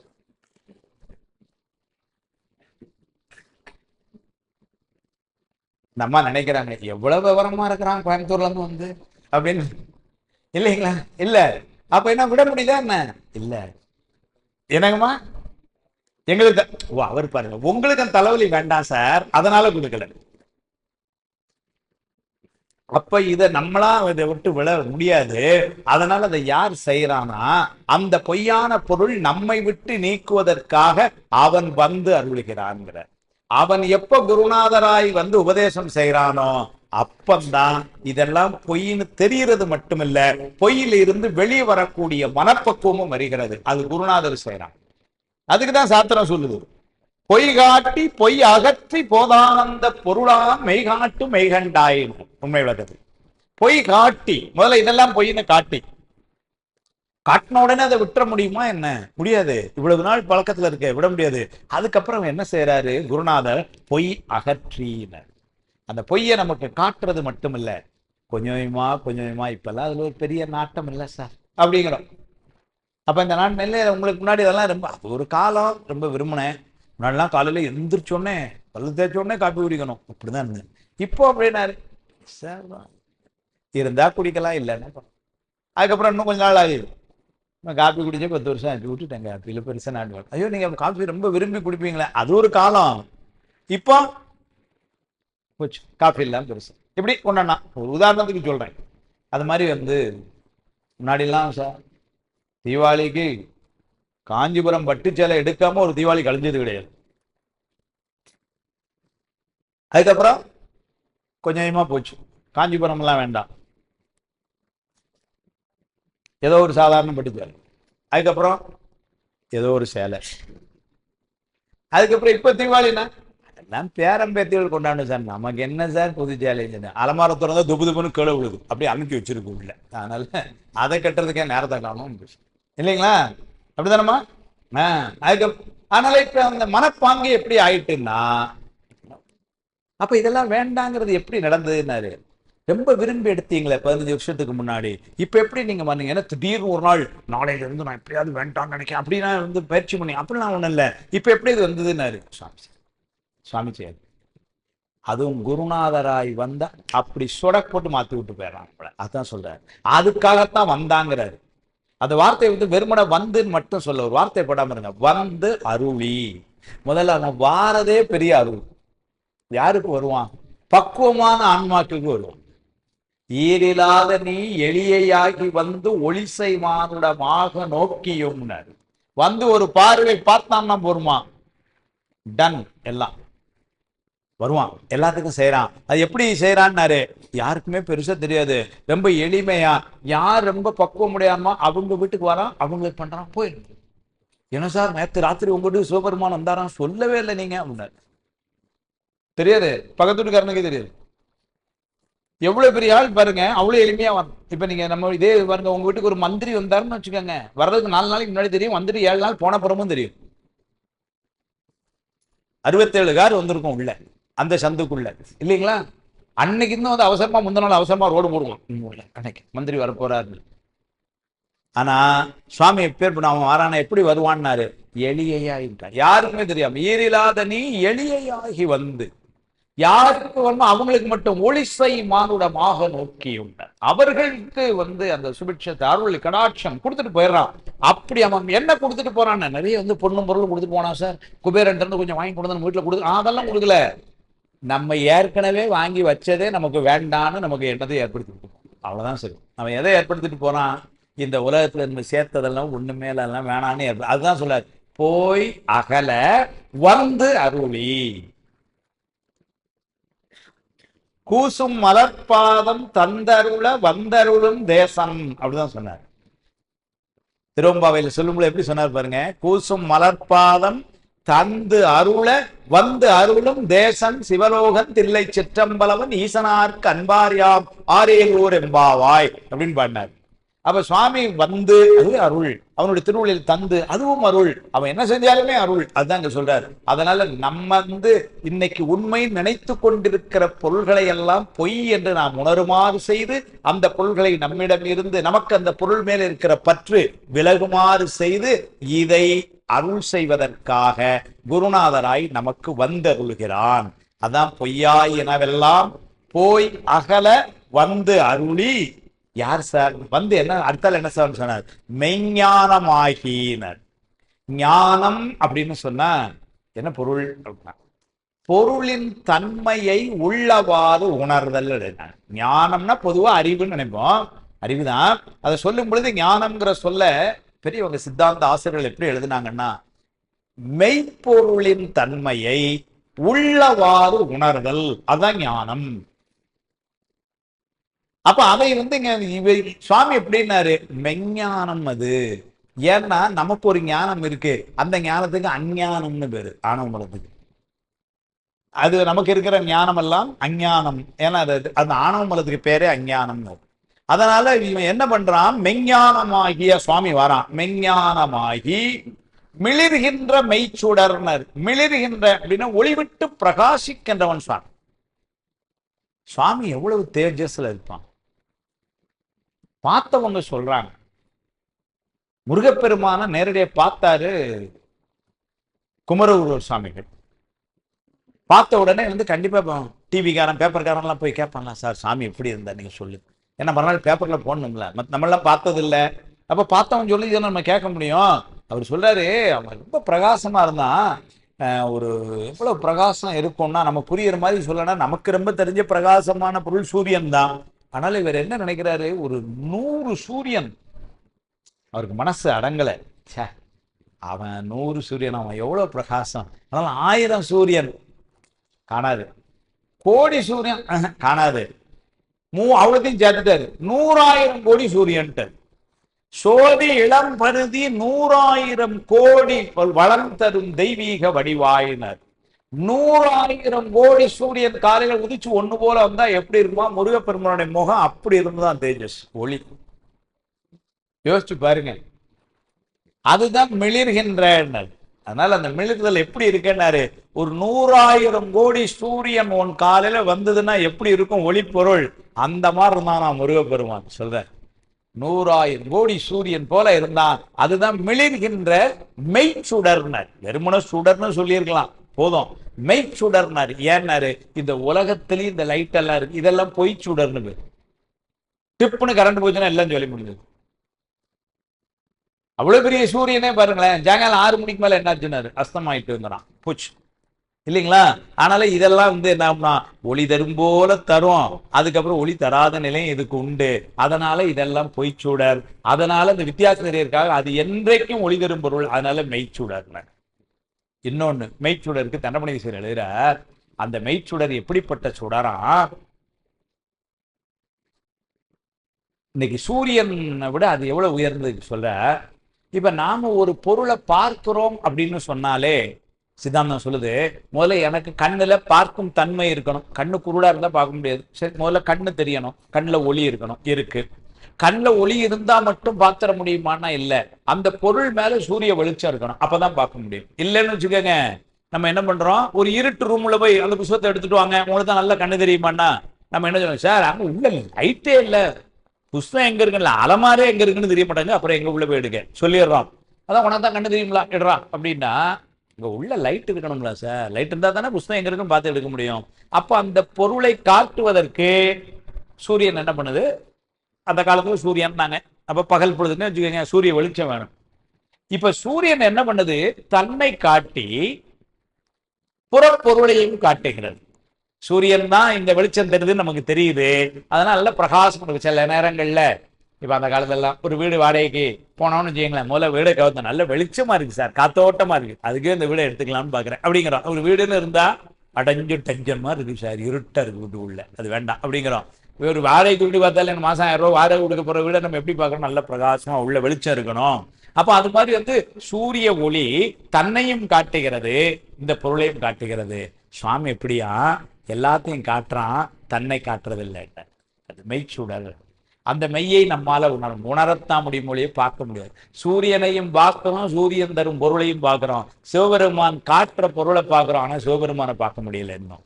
அதனால அப்படி மெய்ஞானமாகி மிளிர்கின்ற மெய்ச்சுடரே என்ன பண்ணுச்சுன்னாரு, எஞ்ஞானம் இல்லாதேன் இன்பப் பெருமா. அருமையான வரி. எஞ்ஞானம் அப்படின்னாரு. எஞ்ஞானம் அப்படிங்கிறது ஒரே ஆசிரியர் 2 பேரும் என்ன எழுதினாங்க, எஞ்ஞானமும் இல்லாதேன்னார். எனக்கு எந்த ஞானமும் இல்லை, அறிவில்லைன்னு எழுதுறார். மாணிக்கவாசகர் தன்னை சொல்றார், எனக்கு என்னப்பா தெரியும், நீ மட்டும் வரலன்னா எனக்கு என்ன தெரியும், அதனால எஞ்ஞானமும் இல்லாதேன். ஆனா நீ எப்படின்னாரு, இன்பப் பெருமான். அப்படின்னா எனக்கு என்ன இவ்வளவு நாள் தெரியாம போச்சுன்னா, இந்த உலகத்து பொருள்கள் தான் இன்பம்னு நினைச்சுக்கிட்டு இருந்தேன், அதுவே எதனாலன்னாரு, எனக்கு எஞ்ஞானமும் இல்லாததுனால. ஆனா உண்மையான இன்பம் எது அப்படின்னா, உன் கூட இருக்கிறதான்னு இப்பதான் தெரிய வருது. அப்ப இவ்வளவு நாள் எஞ்ஞானமும் இல்லாதேன் அப்படின்னா என்ன ஞானம் இல்லாம போச்சுன்னா, சார் இன்பமும் துன்பமுமாய் இருக்கிற பொருளை போய் அதுவே இன்பம் தரும் பொருள்னு இருந்துட்டேன் சார், அது காரணம் கொஞ்சம் புத்தி இல்லாம இருந்துட்டோம் போங்க, அதுதான் எஞ்ஞானம் இல்லாது. ஆமா, அப்ப எது இன்பம் தரும் பொருள்னு இப்ப தெரிஞ்சதுக்கு அப்புறம் தான் தெரியுது. ஞானசம்பந்தர் ஒரே வார்த்தையில் சொல்லுவார், எது இன்பம் அப்படின்னா, இப்ப நம்ம உலகத்துல எது இன்பம் அப்படின்னு கேட்டா ஒருத்தர் ஒண்ணு சொல்ல, இதை சாப்பிட்றது இன்பம், அதை பார்க்கறது இன்பம், இதை கேட்கறது இன்பம், இன்னாரு கூட பேசிட்டு இருக்கிறது இன்பம், இது ஒண்ணு. ஞானசம்பந்தர் கேட்டார், இன்பம்னா என்ன சாமி? நான் 10 பேர்கிட்ட கேட்டா 10 பேர் 10 விதமா சொல்றான், நீங்க கரெக்டா சொல்லிடுங்க, இன்பம்னா என்னன்னு கரெக்டா சொல்லிடுங்க. அவர் சொன்னார், ஒரே வார்த்தையில் சொன்னார், இறைவன் கடல் ஏத்தும் இன்பம் இன்பமே. பெருமானை வழிபாடு செய்யறதுதான் இன்பம். நிறைவன் குடிமாடும் நெற்றி நீர் தேர்ந்த பிறைவண்டி இருந்து இறைதாகும் சிறைவண்டு வரை போவா சிற்றம்பலம் மேய இறைவன் கடல் ஏத்தும் இன்பம் இன்பமே. கற்றாங்கெரியோம் பெரியத்துல சொல்றார் இல்லையா, செல்வன் கடல் ஏத்தும் செல்வம் செல்வமேம்பர். அதுக்கு முந்தின பாட்டுல சொல்றார், சிறைவண்டு அரைவோவா சிற்றம்பலம் மேய இறைவன் கடல் ஏத்தும் இன்பம் இன்பமே. அப்ப இன்பம் எதுன்னா, நமக்கு இன்பத்தை எல்லாம் நல்கின்ற அந்த பெருமான், அவனோடு இருக்கிறதும் அவனை நினைக்கிறதும் அவனை பேசுறதும் அவனை வணங்குறதும், அதுதான் இன்பம். அந்த தான் சொல்றாரு. அப்ப எஞ்ஞானம் இல்லாதேன்னா, எஞ்ஞானமும் இல்லாதேன், இவ்வளவு நாள் அப்படி இருந்துட்டேன், இப்பதான் தெரியுது நீதான் இன்பப் பொருள்னு. எப்ப தெரிஞ்சது, திருப்பெருந்துறையில் நீ உன் திருவுடைய காட்டணும்னு தெரிஞ்சுடுத்து. அதனால அந்த அனுபவத்தை எழுதினாரு, எஞ்ஞானமும் இல்லாதேன் நீ இன்பப் பெருமானை. அப்ப உன் கூட இருக்கிறதா இன்பம். சிவபுராணத்தை படிக்கும் பொழுது இன்பம், சிவபுராணத்தை நினைக்கும் பொழுது இன்பம், அதை பற்றி பேசும் பொழுது இன்பம் சொல்றாரு. அதனால பெருமானே எஞ்ஞானம் இல்லாதேன் என்ப பெருமானே, அந்த பெருமா, அப்ப நான் ஏன் இவ்வளவு நாள் எஞ்ஞானமும் இல்லாதேன், அப்படி உயிர் அருடைய பொருள் தானே, ஏன் எனக்கு அந்த அறிவு ஒண்ணு இல்லாம போச்சுன்னாரு. ஆணவம்ங்கிற ஒரு பொருள் மறைச்சிருக்கு, அதை அப்ப யார் நீக்குவா, சாமி தான் நீக்கணும். அடுத்த பயன்பு சொன்னாரு சுவாமி, அதை செய்யறான்னாரு, அஞ்ஞானம் தன்னை அகல்விக்கும் நல்லறிவே. சுவாமி அஞ்ஞானம் என்பது ஆணவ மலம். அந்த ஆணவ மலத்தை நம்மிலிருந்து நீக்கக்கூடிய வல்லமை யாருக்குன்னாரு? சுவாமிக்கு தான் இருக்கு. நீக்கணுங்கிற கருணையும் இருக்கு. அந்த கருணையோட அவன் செய்யறான். அந்த இன்ப பெருமான் என்ன செய்யறான்? நானும் இன்பமா இருக்கிறதுக்கு உதவி செய்யறான். நான் இவ்வளவு நாள் இன்பமா இல்லாததுக்கு காரணம் இந்த ஆணவ மலம். யான் எனதுங்கிறது முன்னாடி வந்து தடுத்துது என்று. எல்லாம் நான் தான் சார், எனக்கு தெரியும் சார் அப்படிங்கிறப்ப என்ன ஆகுது பாருங்க, துன்பத்தை டிக்கெட் கொடுத்து வாங்கியாச்சுன்னு அர்த்தம். இப்போ நீங்களே யாரோ கோயம்புத்தூருக்கு வரீங்கன்னு வச்சுக்கீங்களேன், அங்கே ஏதோ ஒரு நான் ரோட்டில் காரில் போகும்போது நீங்கள் சொல்லுவீங்க சார் அந்த ரோட்டில் போகாதீங்க இப்படி தான் போகணும்னா நான் என்ன சொல்லுவேன்? எனக்கே நீங்கள் கோயம்புத்தூர் ரூட் சொல்லுவீங்களா? யான் எனதுங்கிறது முன்னாடி வந்துருச்சு. 15 வருஷமா கோயம்புத்தூர்ல கார் ஓட்டிட்டு இருக்கேன், நீங்க எனக்கு ரூட்டு சொல்லிங்களா சார்? உங்க பார்த்துட்டு போங்க சார் அப்படிங்கிறேன். அங்க போன உடனே அவன் வந்து டிராபிக் டைவர்ஷன் போட்டிருக்கான். இதை முதல்ல சொன்னதை கேட்டிருந்தோம்னு வச்சுக்கோங்க, இப்ப இங்க இந்த பக்கம் வர முடிய மாட்டாங்க, அந்த பக்கம் போக முடிய மாட்டாங்க, 1.5 மணி நேரம் ரோட்ல நின்னேன். இப்ப இந்த துன்பத்துக்கு என்ன காரணம்? எனக்கு எல்லாம் தெரியும், நீங்க ஒன்றும் சொல்ல வேண்டாம் அப்படிங்கிற ஆணவம். இப்ப இவங்க சொன்ன உடனே அப்படியா சார் போகக்கூடாதாங்க அப்படின்னு அவங்கள்ட்ட கேட்டிருந்தேன்னு வச்சுக்கோங்க, அழகா திரும்பி போயிருக்கலாம். 3/4 மணி நேரத்துல வீட்டுக்கே போயிருக்கலாம். இப்போ 1.5 மணி நேரம் ரோட்ல நின்றுட்டு அப்ப என்ன ஆகுதுன்னா இந்த ஆணவம், அதுதான் சொன்னார் அஞ்ஞானம். அது என்ன பண்ணுச்சுன்னாரு? நம்முடைய இன்பத்தை கெடுக்குது. அது பண்ணுது. இந்த ஆணவ மலம் என்ன பண்ணணும்னாரு? யான் எனதுங்கிற தகுதியில வந்து 2ஆ பண்ணோம். யான் எனக்கு எல்லாம் தெரியும் அப்படிங்கிற யான்ங்கிறது உள்ள, நான் யாரு தெரியுமில்ல அப்படின்னு. இன்னொன்னு எனது, இது என்னுடைய பொருள், இது என் சொத்து அப்படி. இந்த 2ஐயும் சேர்ந்து நம்ம என்ன பண்ணுச்சுன்னாரு? துன்பத்தில் கொண்டு தள்ளும். இந்த உணவு சாப்பிடக்கூடாது டாக்டர் சொல்லியிருக்காரு, ஆனா என்ன ஆகுறோம்? அதுல ஒரு ஆசையை கொண்டு இருக்கு. இது யார் பண்றான்னு? இந்த ஆணவ மலம் பண்ற வேலை. அப்ப என்ன தெரியுமா சொல்லும்? ஒரு நாள் சாப்பிட்டா ஒண்ணும் செய்யாது. அதுக்கு மேல என்ன இன்னொன்னு சொல்லுவோம், ஒரு எக்ஸ்ட்ரா ஒரு டேப்லெட் போட்டுக்கலாம். சாப்பிட்டு அந்த நோய் அதிகமாயிட்டு மறுநாள் டாக்டர்கிட்ட போனோம்னு வச்சுக்கோங்க, நம்மகிட்ட பீஸை வாங்கிட்டு டாக்டர் நம்மளை திட்டுறாரு, படிச்சவன் தானே நீ, படிச்சவன் இருக்கல அப்படிங்கிற. அவர்கிட்ட காசை கொடுத்துட்டு நம்ம திட்ட வாங்கிட்டு நிற்கிறோம். என்னமோ பெரிய தப்பு பண்ண மாதிரி அந்த இடத்துல கையை கட்டி நிற்க வேண்டியது. ஏன் சார் 100 தடவை சொல்லியிருக்கேன் சாப்பிடக்கூடாது, அதை சாப்பிட்டேன்னு பெருமையா வரணும்னு சொல்றீங்க. அப்போ உடனே மனசை சொல்லுது, இனிமேல் வாழ்க்கையில அதை தொட்டவே மாட்டேன் அப்படின்னு நினைச்சிட்டு 4வது நாள் திரும்ப அங்க போய் நிற்குது. இதெல்லாம் யார் சார் பண்ணான்னாரு? ஆணவம். இந்த பாலாபம் ஆணவம் எல்லாம் கூடவே இருக்கு. இதை யார் நீக்க முடியும்? உங்களால் நீக்க முடியுமா? உங்களால் நீக்க முடியும் இல்ல. யாருன்னு பண்ண? அவர் நீக்குவார். அவரால் தான் முடியும். ஏன்னாரு? அவர் தான் இயல்பாகவே அந்த ஆணவ மலம் இல்லாதவர். யார் ஒருத்தர் அந்த பிரச்சனை உண்மையிலே இல்லாதவன் தானே அந்த பிரச்சனையை தீர்க்க முடியும். அவனும் ஆமா சார் எனக்கும் அந்த ப்ராப்ளம் தான், அவன் எங்க தீர்ப்பான்? ஆனாலும் சொல்றாரு அவன் அந்த பிரச்சனையை தீர்க்கிறாள். ஆனால் சொல்ற அஞ்ஞானம் தன்னை அகல்விக்கும் நல்லறிவே. சுவாமி அது கூட ஒரு வார்த்தை போட்டாருங்க, அஞ்ஞானம் தன்னை அகற்றும் போட்டிருந்திருக்கலாம், சொல்ல பொல்ல. அகல்விக்கும் அப்படின்னு என்ன அர்த்தம்னாரு? அதை கொஞ்சம் கொஞ்சமா செய்யறான். அகற்றும் அப்படின்னு என்ன அர்த்தம்? வந்தா ஒரு கத்திரி எடுத்தா ஆனமலத்தை கட் பண்ணி தூங்கி போட்டா நீ இந்த பக்கம் போக டான் போயிட்டு அப்படி செய்யல. சாமி செய்யல. ஏன்னாரு? அந்த ஆணவம் அதை ஏன் அவ்வளோ பொறுமையா செய்யலாம்?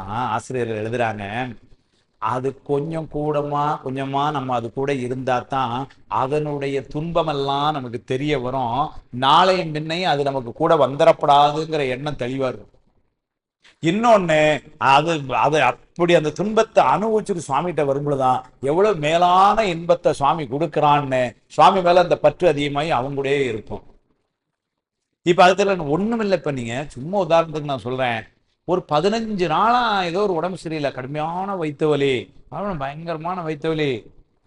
அதுக்கப்புறம் டாக்டர்கிட்ட போறோம். டாக்டர் என்ன பண்றாரு? நம்மளை ஆஸ்பத்திரியில ஒரு வாரம் தங்க வச்சு கொஞ்சம் கொஞ்சமா அதை சரி பண்ணி எடுத்து ஒரு 1 லட்ச ரூபா பீஸ் போட்டாருன்னு வச்சுக்கோங்களேன், கொடுத்துட்டு சந்தோஷமா வெளியே வார்.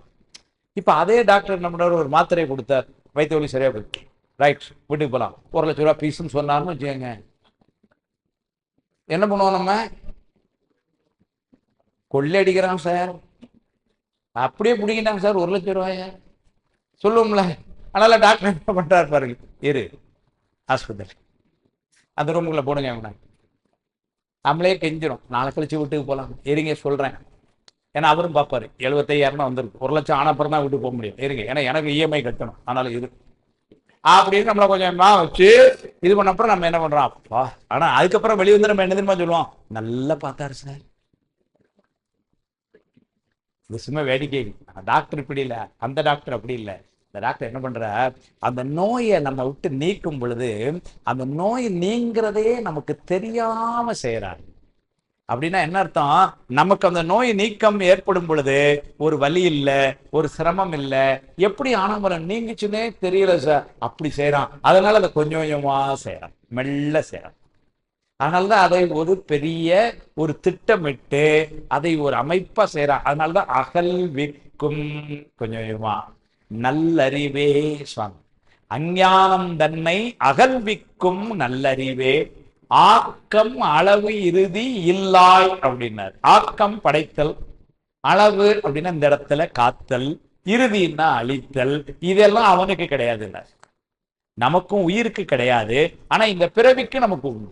ஏன்னா நம்ம பிறந்திருக்கிறோம், இப்ப வாழ்ந்து கொண்டிருக்கிறோம், ஒரு நாள் போறோம், இதெல்லாம் நமக்கு உண்டு. சுவாமிக்கு அதெல்லாம் கிடையாது. ஆக்கம் அவனுக்கு இல்லை. அவனை யார் படைச்சா இல்லை, அவன் என்றைக்கும் உள்ள பொருள். அவனை யாருக்கு ஆக்கணும் ஒண்ணும் இல்லை. எங்க சுவாமியே இன்னார் காத்து கொண்டிருக்கிறார்னா சொல்றோம், இல்லை, நம்மை தான் சுவாமி காத்து கொண்டிருக்கிறான். அதனால அளவு இல்லை, இறுதி அதுவும் இல்லை. நமக்கு ஒரு நாள் இறுதி உண்டு, என்னைக்குன்னு தெரியாது. ஆனா ஒரு நாள் மேல இருந்து ஓலை வந்துட்டு தான் கிளம்பிட வேண்டியதான் இல்லைங்களா. அது என்னைக்குன்னு சொல்ல முடியாது, எப்ப வருது தெரியாது, எந்த ஊர்ல வச்சு வருதுன்னு தெரியாது, என்ன மாதிரி வருதுன்னு தெரியாது. தூக்கத்திலேயே அப்படியே போனாலும் ஒரு நாள் ஓலை அப்படியும் வரலாம், ஓலை அல்ல 1 வருஷம் 2 வருஷம் கடந்து கஷ்டப்பட்டு அப்படியும் வரலாம். சொல்ல முடியாது, எப்படி வருதுன்னு சொல்ல முடியாது. அகமதாபாத்ல இருந்து விமானத்துல ஏற்றி நேரம் அங்கேயே டமால் அப்படியும் வரலாம், தெரியாது. ஆனால் அது நம்ம கையில இல்லை. சொல்றார் ஆக்கம் அளவு இறுதி இதெல்லாம் நமக்குத்தான், அவனுக்கு கிடையாது. இல்லாய் அவன் என்ன செய்யறான்னாரு, அனைத்து உலகும் ஆக்குவாய் காப்பாய் அழிப்பாய் அருள் தருவாய். அனைத்து உலகம், ஏன்னா எவ்வளவு உலகம் இருக்குன்னு நமக்கு சொல்ல தெரியல. 100 கோடியின் மேற்பட விரிந்தனன்னு போயிட்டார் இவரே. அப்படித்தானே சொல்றார், அண்டை பெற அப்படித்தானே, திருவண்டப்பகுதி ஆரம்பமே அப்படித்தானே சொல்றாரு. அதனால அண்டப்பகுதியின் உண்டை பிறக்கம் அளப்பெரும் காட்சி வளப்பெரும் தன்மை ஒன்றொன்றுக்கொன்று நின்றலில் பகரின் 100 கோடியின் மேற்பட விரிந்தன. எவ்வளவு உலகம்னே தெரியல. ஆனால இவர் அதுவும் இப்ப நமக்கு தெரிஞ்ச அளவுல நாம வாழுகின்ற பூலோகம், நமக்கு மேல தேவர்கள்லாம் இருக்கிற வானுலகம், கீழே இருக்கிற நரகுலகம், பாதாள உலகம், இப்படி உலகங்கள், எல்லா உலகங்களையும் அனைத்து உலகம் சுவாமி ஆக்குவாய், அவன் தான் படைச்சான். அதுக்கப்புறம் அந்த உலகங்களை எல்லாம் அவன் தான் காத்தருளினர் காப்பாய். அந்த உலகங்களை ஒரு கால எல்லை வரும் பொழுது அவனே அழிக்கிறான், ஓய்வு விடுகிற அழிப்பாய். இதெல்லாம் அவன் இவ்வளவு எதுக்கு செய்யறான்னாரு, நமக்கு அருள் தருகிறான். 4 சொன்னாரு, உன்னை மறைச்சு வச்சிருக்கிறாரு. எதன்னாரு, மறைத்தலை இவர் பாட்டுல மறைச்சிட்டார், வெளியே நேர சொல்லல. அதையும் செய்கிறான். அப்ப அவன் ஆக்குகிறான், காத்தல் செய்கிறான், அழிக்கிறான், மறைக்கிறான், அருள் தருகிறான். எதை மறைக்கிறான் அப்படின்னா, இதுகாலம் நாம எவ்வளவு பிறவி எடுத்திருக்கிறோம் என்பதை மறைத்திருக்கிறான். இன்னும் எவ்வளவு பிறவி எடுக்க வேண்டும் நமக்கு கணக்கு தெரியல, அவனுக்கு கணக்கு தெரியும், அதை மறைத்திருக்கிறான். ஏன்னாரு, அதெல்லாம் தெரிஞ்சா ரொம்ப சோர்வாகும். ஏ அப்பா இவ்வளவு இருக்கா இன்னும் அப்படின்னு நம்ம அந்த மாதிரி சோர்வடைய வேண்டாம். ஆனால இதை விட இன்னும் நுட்பமா சொன்னா எதை மறைக்கிறான்னாரு, எவ்வளவு பெரிய கருணை பாருங்க.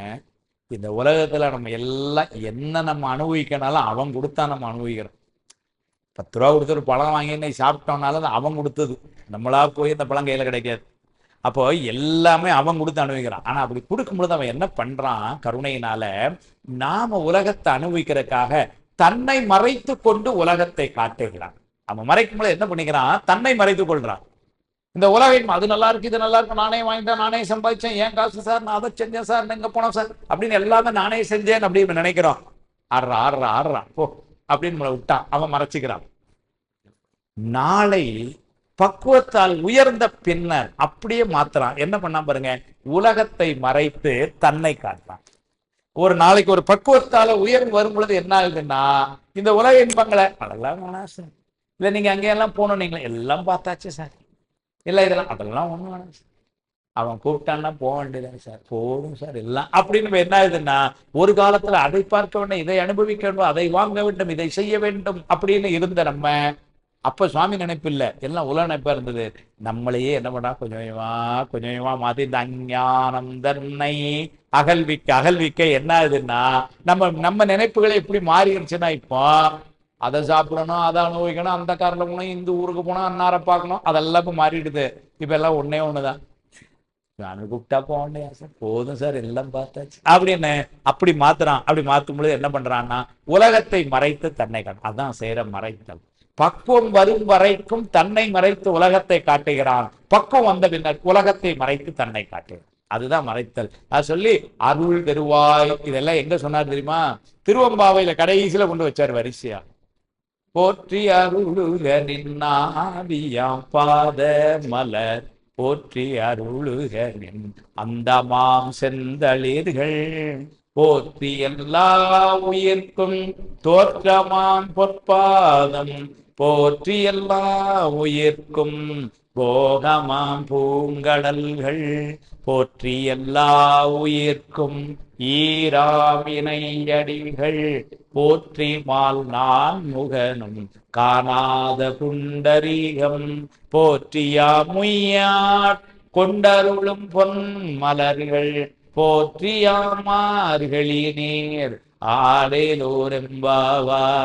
அப்படியே அங்கீகரிச்சு. போற்றி எல்லா உயிர்க்கும் தோற்றமாம் பொற்பாதம் படைத்தல், போற்றி எல்லா உயிர்க்கும் போகமாம், போகத்தை அனுபவிக்கும் மாதிரி காத்து வைக்கிறாங்க, போற்றி எல்லா உயிர்க்கும் ஈராம் இணையடிகள், ஒரு காலம் முடிஞ்ச உடனே போற்றி மால் நான்முகனும் காணாத புண்டரீகம் மறைத்தல், போற்றியா முய்ய ஆட்கொண்ட அருளும் அஞ்சையும். அதான் சொல்ற, ஆக்குவாய் காப்பாய் அழிப்பாய் அருள் தருவாய் போக்குவாய் என்னை. போக்குவாய் அப்படின்னா என்ன அர்த்தம்னா, ஒரு இடத்துக்குள்ள போகிற மாதிரி செய்யறது. எங்க போற மாதிரி செய்தினாரு? இந்த பிறவிக்குள்ள கொண்டான். கேவல நிலையில கிடந்த நம்மை இந்த பிறவிக்குள்ள கொண்டதே முதல்ல சுவாமி தான். நம்மளா என்ன பிறவிக்கு வர முடிஞ்சா வந்தோம்? இல்ல. அப்ப போக்குவாய் எங்க? இந்த உலகத்திற்குள் நீ போ என்று நம்மை தள்ளி அப்படி கொண்டு எங்க கொண்டானா, சும்மா ஏதோ ஒரு பிறவியில தள்ளி எங்கேயோ போய் நீயே பழச்சுக்கோ அப்படி சொல்லல. எங்க கொண்டு தள்ளினார்? என்னை புகுவிப்பாய் நின் தொழும்பில்னார். நின் தொழும்பு என்பது அவனுடைய அடியார்களுக்கு. தொழும்பு என்று சொன்னால் பணி செய்யறது, ரொம்ப கீழ்ப்படிதல், அதுதான் தொழும்பு. உன் அடியார் தாழ்முனிவோம் ஆங்கவர்க்கே பாங்காவோம் அன்னவரே எம் கணவராவார் அவர் உகந்து சொன்ன பரிசே தொழும்பாய் பணி செய்வோம். தொழும்புன்னா அடிமைத்தரம்னு அர்த்தம்.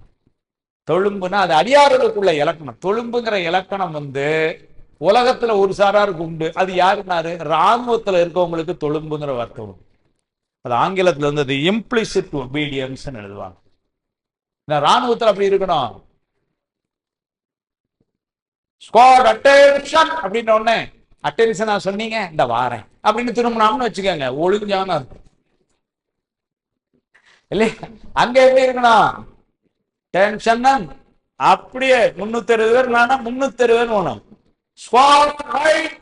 அப்படின்னா என்ன சொன்னாரு எங்க அப்படின்னு கேட்டுருந்தாம்னு வச்சுக்கோங்க, அவன் அதுக்கு லாயக்கு இல்லை.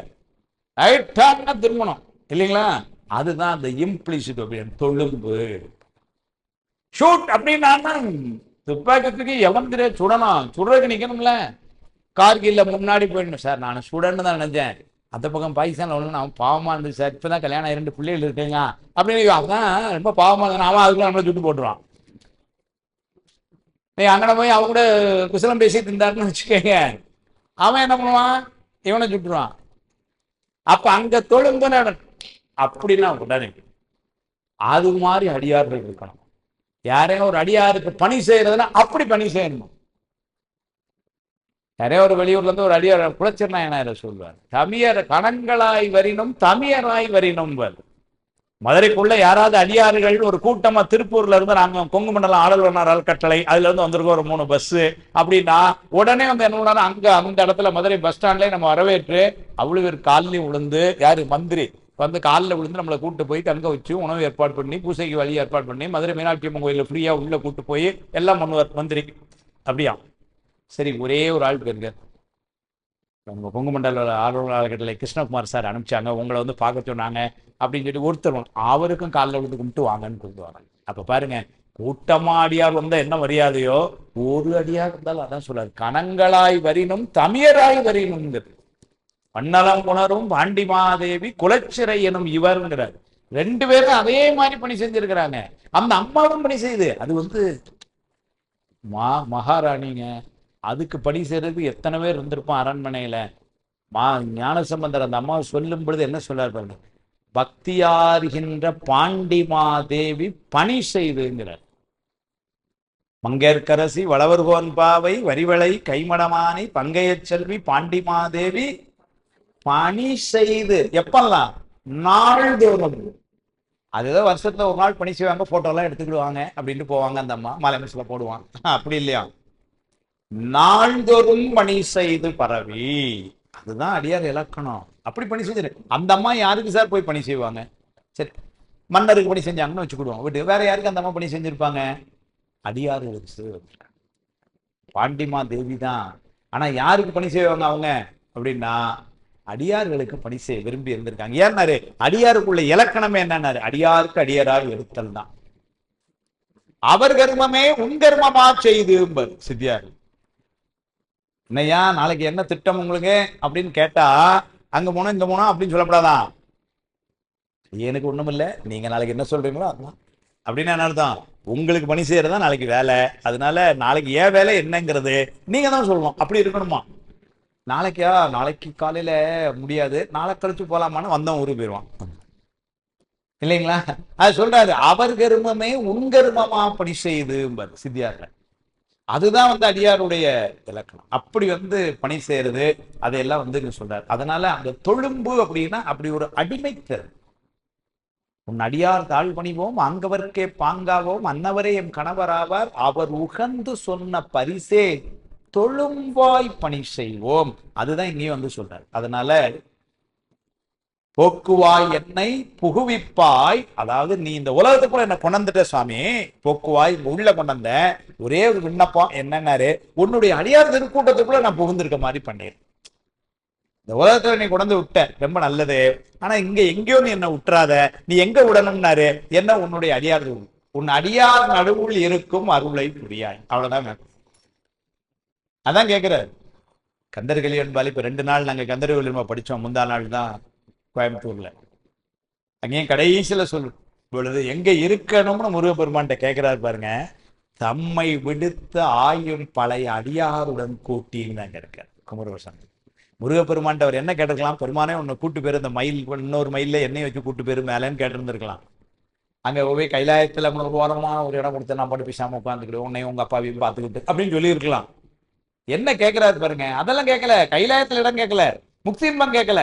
என்ன கேட்கிறாரு, தம்மை விடுத்த ஆயும் பழையார். தம்மை விடுத்தனா யான் எனது என்பதையெல்லாம் விட்டு நீங்கிய உயர்ந்த ஞானிகள் அந்த அடியார் ஒரு கூட்டத்துல ஒரு இடம் எனக்கு பிடிச்சிட்டு என்ன போகும். தம்மை விடுத்த ஆயும் பழைய அடியாருடன் கூட்டி தோயும் பரபோகம் துய்ப்பித்து சேய கடியேற்கு பூங்கமல கால் காட்டி ஆட்கொண்டு அடியேற்கு முன்னென்று. அதான் கேட்கிறாரு. அதுதான் இங்கேயும் சொல்லாரு. ஆனாலும் இந்த உலகத்தை நீ கொண்ட போக்குவாய் என்னை நீ எங்க பண்ணணும்னாரு, புகுவிப்பாய். புகுப்பிற நீ தான் தள்ளி விடணும், நானா போக முடியுமா, நீ தான் என்ன பிடிச்சி தள்ளணும். எங்க தள்ளணும்னாரு, உன் அடியாரத்து கூட்டத்துக்குள்ள தள்ளி விட்டு. அடியாரத்து கூட்டத்துக்குள்ள தள்ளிட்டோம்னு வச்சுக்கிட்டோம் நம்ம ரொம்ப சேஃப். ஏன்னா அந்த அடியாரத்து கூட்டத்துல இருந்தாலே போதும். அதனாலதான் குரு லிங்க சங்கம வழிபாடு. நீங்க மாயேஸ்வர பூஜை ஆசீர்வாதம் சொல்லும்போது பாரு, கடைசியில் என்ன சொல்லுவாங்க, குரு லிங்க சங்கம பக்தியும் சிவஞானமும் மேன்மேலும் பெரும் பொருள் அருளுரீராக தான் வசம் ஆசீர்வாதம். அப்ப குரு லிங்க குருநாதரை வழிபாடு செய்யணும். ஏன்னாரு, குருநாதர் வழிபாடு தான் ஆணவமலத்தை நீக்கும். கோயில்ல இருக்கக்கூடிய சிவலிங்கத்தை வழிபாடு செய்யணும். கோயிலுக்கு போனோம், தினமும் போனோம், வழிபாடு செய்யணும். அந்த சிவலிங்க திருமேனி கண்மத்தை நீக்கும், வினைகளை நீக்கும். மாயை மாயைன்னு ஒண்ணு இருக்கு அந்த உலக பற்று, அது எப்ப நீங்கும்னாரு, இது மாதிரி அடியார் கூட்டத்துக்குள்ள இருந்தாங்க. இருக்கிறதே எங்க இருக்கணும்னாரு, இந்த மாதிரி அடியார் உள்ளணும். செவ்வாய்க்கிழமை சாயங்காலம் இங்க வந்து உட்காந்துக்கணும், வேற எங்கேயும் பெறக்கூடாது. ஞாயிற்றுக்கிழமை திருமுறை வகுப்பா, அங்க வந்து உட்காந்து. அங்க ஏதோ திருவாசம் முற்றும் அதெல்லாம் அங்க போய் உட்காந்து. அங்க யாராவது பெரியவங்க பேசுறாங்களா, அங்க போய் கேள்வி. இங்க கோயில்ல பிரதோஷ வழிபாடு, அங்க போய் உட்காந்து. எங்க அடியார்கள் இருக்காங்களோ அங்க உள்ள போய் உட்காந்துக்கணும். உட்கார்ந்துக்கிட்டோம்னு வச்சுக்கோங்க, மாயாமலம் வேலை செய்யாதுங்கிறது. அப்ப குரு லிங்க சங்கம வழிபாடு என்பது குருநாதருடைய வழிபாடு அறியாமை அந்த ஆணவமலத்தை நீக்கும். சிவலிங்க வழிபாடு கண்மவலத்தை நீக்கும். இந்த மாயாமலம் நீங்கணும்னா இந்த அடியார் குரு கூடத்துல இருக்கு. அதனாலதான் அடியார் வழிபாடு அப்படி சொல்றாரு. என்றும் இன்பம் பெருகும் இயல்பினால் ஒன்று காதலித்து உள்ளமும் ஓங்கிட மன்றுளார் அவர் அடியார் அவர் மாண்புகள். அதுதானே சொல்றாரு. ஏன்னா சுவாமி எங்க இருக்காருன்னா அடியார் கூட தான் இருக்கேங்கிறார்.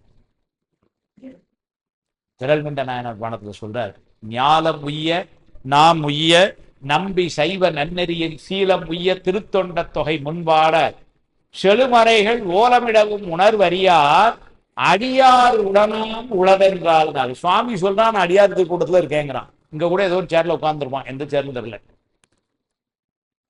அடியார் உடனாம் ஏன் பேச்சுக்கு வரான்னு சொல்லல, அடியார் திருக்கூட்டத்தில் இருக்கனா வந்துருவான். அடியார் உடனாம் உளதென்றால் ஆலமமுது செய்தபிரான் அடியார் பெருமை அறிந்தார் ஆறுங்களும். 4286 பாட்டு கொட்டின சேக்கலார் திருவாய் என்ன சொல்லுது?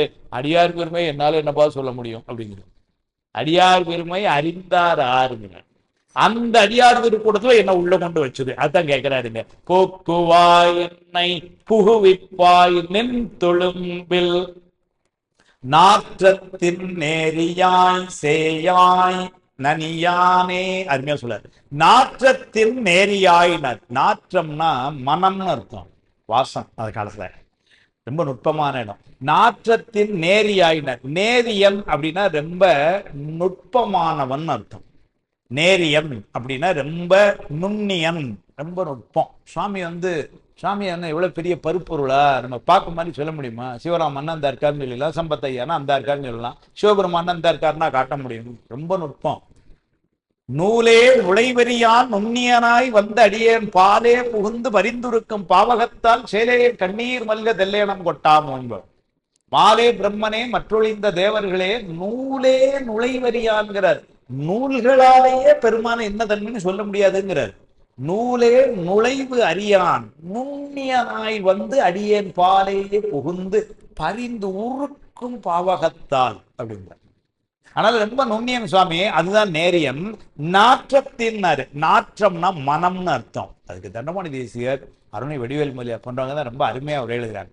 நீங்க பூ என்பது மலர், மலரை பார்க்க முடியும், மலரை தொட்டு அனுபவிக்க முடியும், மலருடைய மென்மையை உணர முடியும், மலரினுடைய நிறத்தை உணர முடியும். இதெல்லாம் நேர்ல பார்க்கலாம். மலரினுடைய வாசத்தை பார்க்க முடியாது, அனுபவிக்கலாம். அவ்வளவுதான் இல்லைங்களா? சார் சிவப்பு நிறமான பூ சொல்லலாம், சார் ரொம்ப மென்மையான பூன்னு சொல்லலாம், சார் நல்ல பெருசா அப்படி இருந்தது சார் சொல்லலாம்.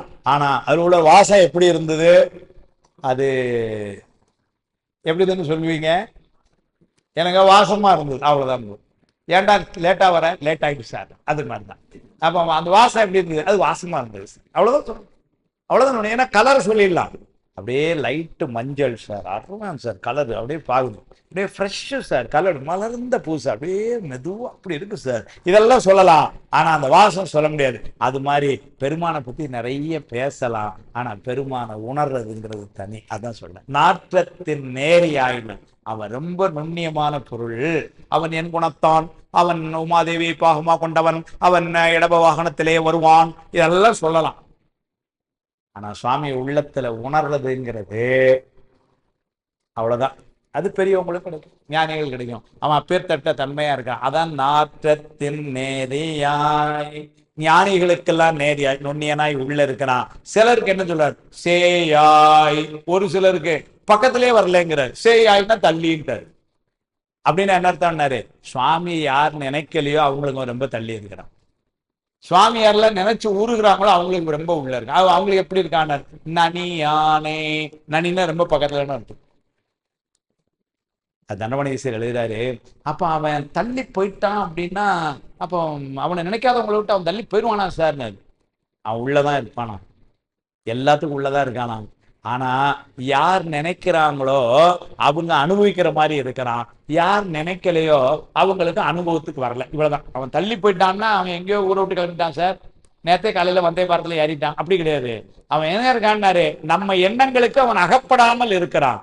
யாரெல்லாம் அவனை நினைந்து வழிபாடு செய்யறோ அவர்களுடைய எண்ணத்துக்குள்ள வாரான். இவ்வளவுதான் வித்தியாசம்.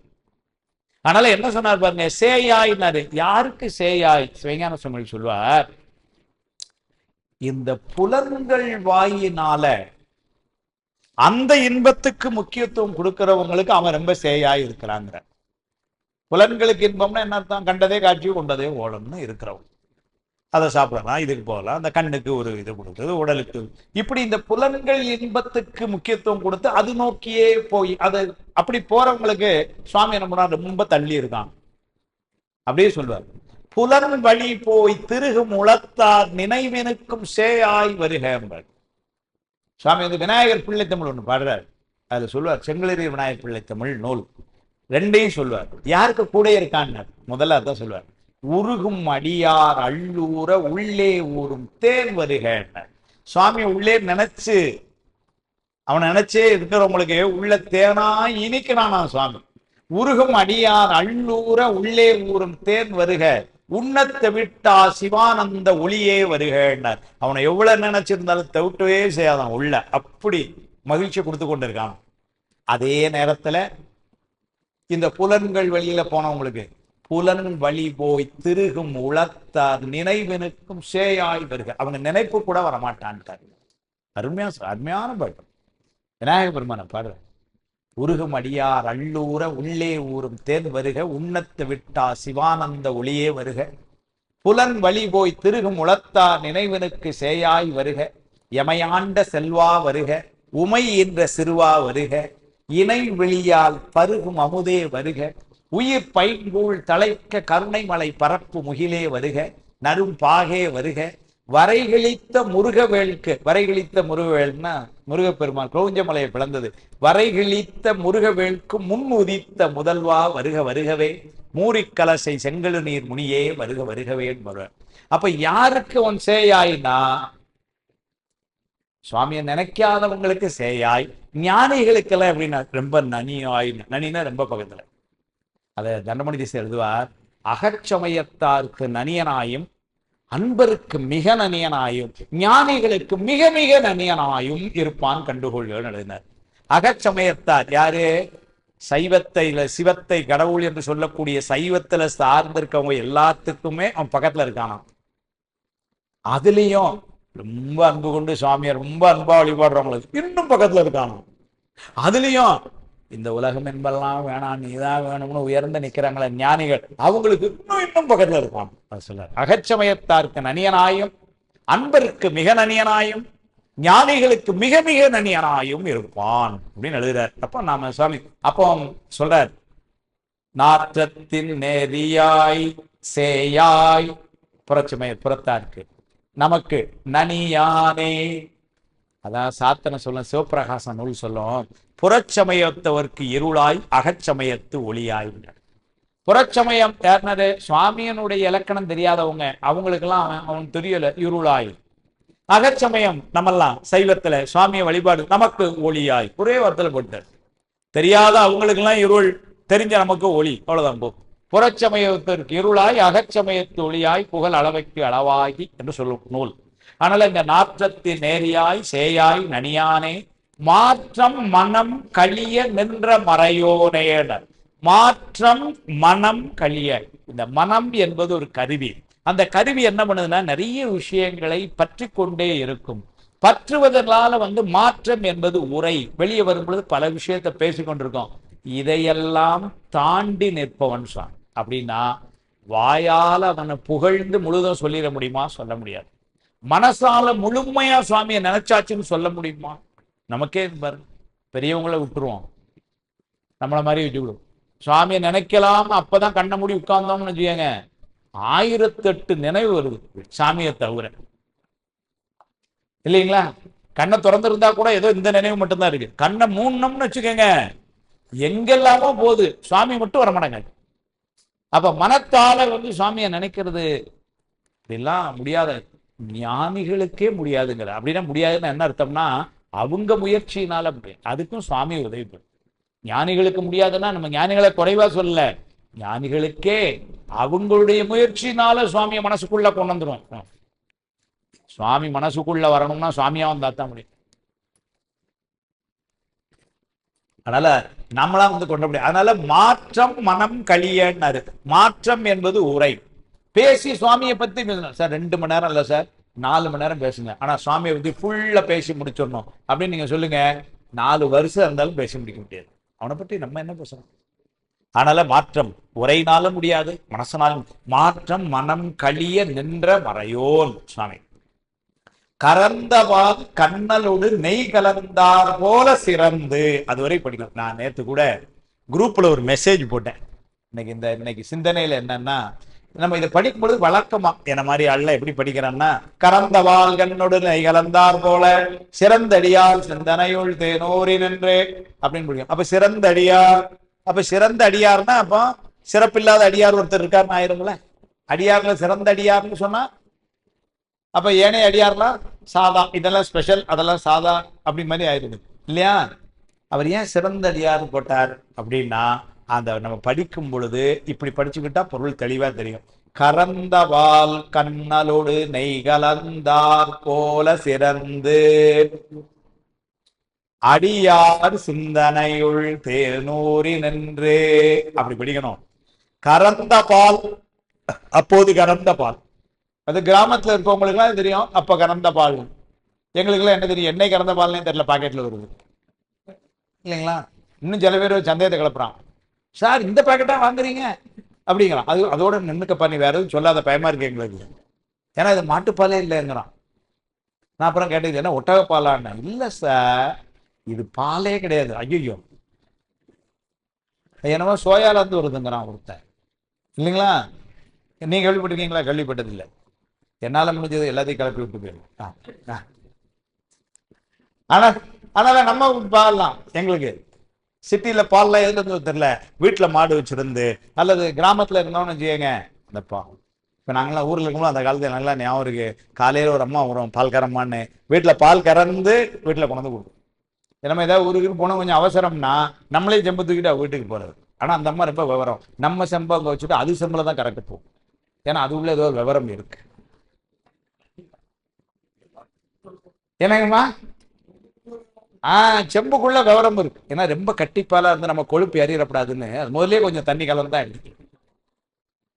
அதனால நான் சின்ன பிள்ளையிலே வேடிக்கையா சொல்லுது, அது தண்ணி பால்னால புள்ளிப்பால், அதனால தபால் அப்படின்றது. தபால் வந்தாச்சு அப்படின்னா என்ன, தண்ணி பால் வந்தாச்சுன்னா. அதனால ஆனாலும் கூட அது கூட ஒரு நல்ல பாலா இருக்கு, ஏன்னா கறந்த பால் அப்பமே. அதனால கறந்த பால் கண்ணலோடு, கண்ணல்னா பொதுவா இனிப்பு கட்டின்னு பொருள். தண்டமணி தேசியர்கள் இந்த இடத்துல கண்ணல் என்பது இது பால்னு சொன்னதுனால பழச்சாறுன்னு ஒரு பொருள் எழுதுறாரு. அப்ப பாலும் பழச்சாறும், அதுக்கப்புறம் அதுல என்ன சொல்ல பாருங்க, நெய்யும். நெய்யும் என்பதை கூட நெய் என்பது தான் சாறுன்னு பழச்சாறுன்னு பொருள் எழுதுறாரு. இந்த இடத்துல நெய் என்பது அப்ப பால், அதோட ஒரு இனிப்பு, அதோட ஒரு பழச்சாறு, இதெல்லாம் சேர்ந்து ஒரு ஜூஸ் மாதிரி.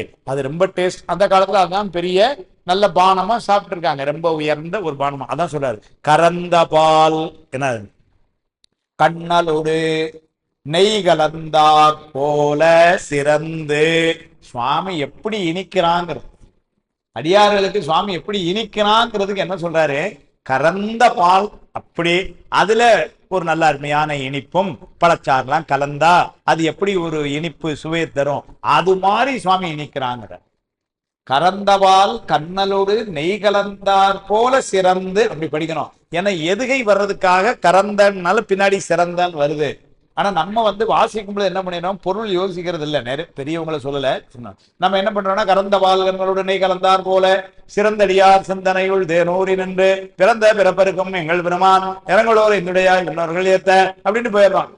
அப்ப சிறந்த அடியார் சிந்தனையுள்னா அப்ப அடியார்ல சிறந்த அடியார் ஒண்ணு, லோக்கல் அடியார் ஒண்ணு எல்லாம் வேற இருக்கான்னு கேள்வி ஆயிடும். அடியார்னாலே சிறப்பு தான். அடியாரானார் எல்லாரும் வந்தும் தாழ் சேர்ந்தாருங்கிறார். அடியார்னு சொல்லிட்டாலே சுவாமி திருவடியில இடம். அவர் தான் பாடுறாரு, அடியாரானார் எல்லாரும் வந்தும் தாழ் சேர்ந்தார், செடி சேர் உடலம் இது நீக்க மாட்டேன் எங்கள் சிவலோகா உள்ளம் பாடுறார். அடியார்னாலே சிறப்பு. பல அடியாருமே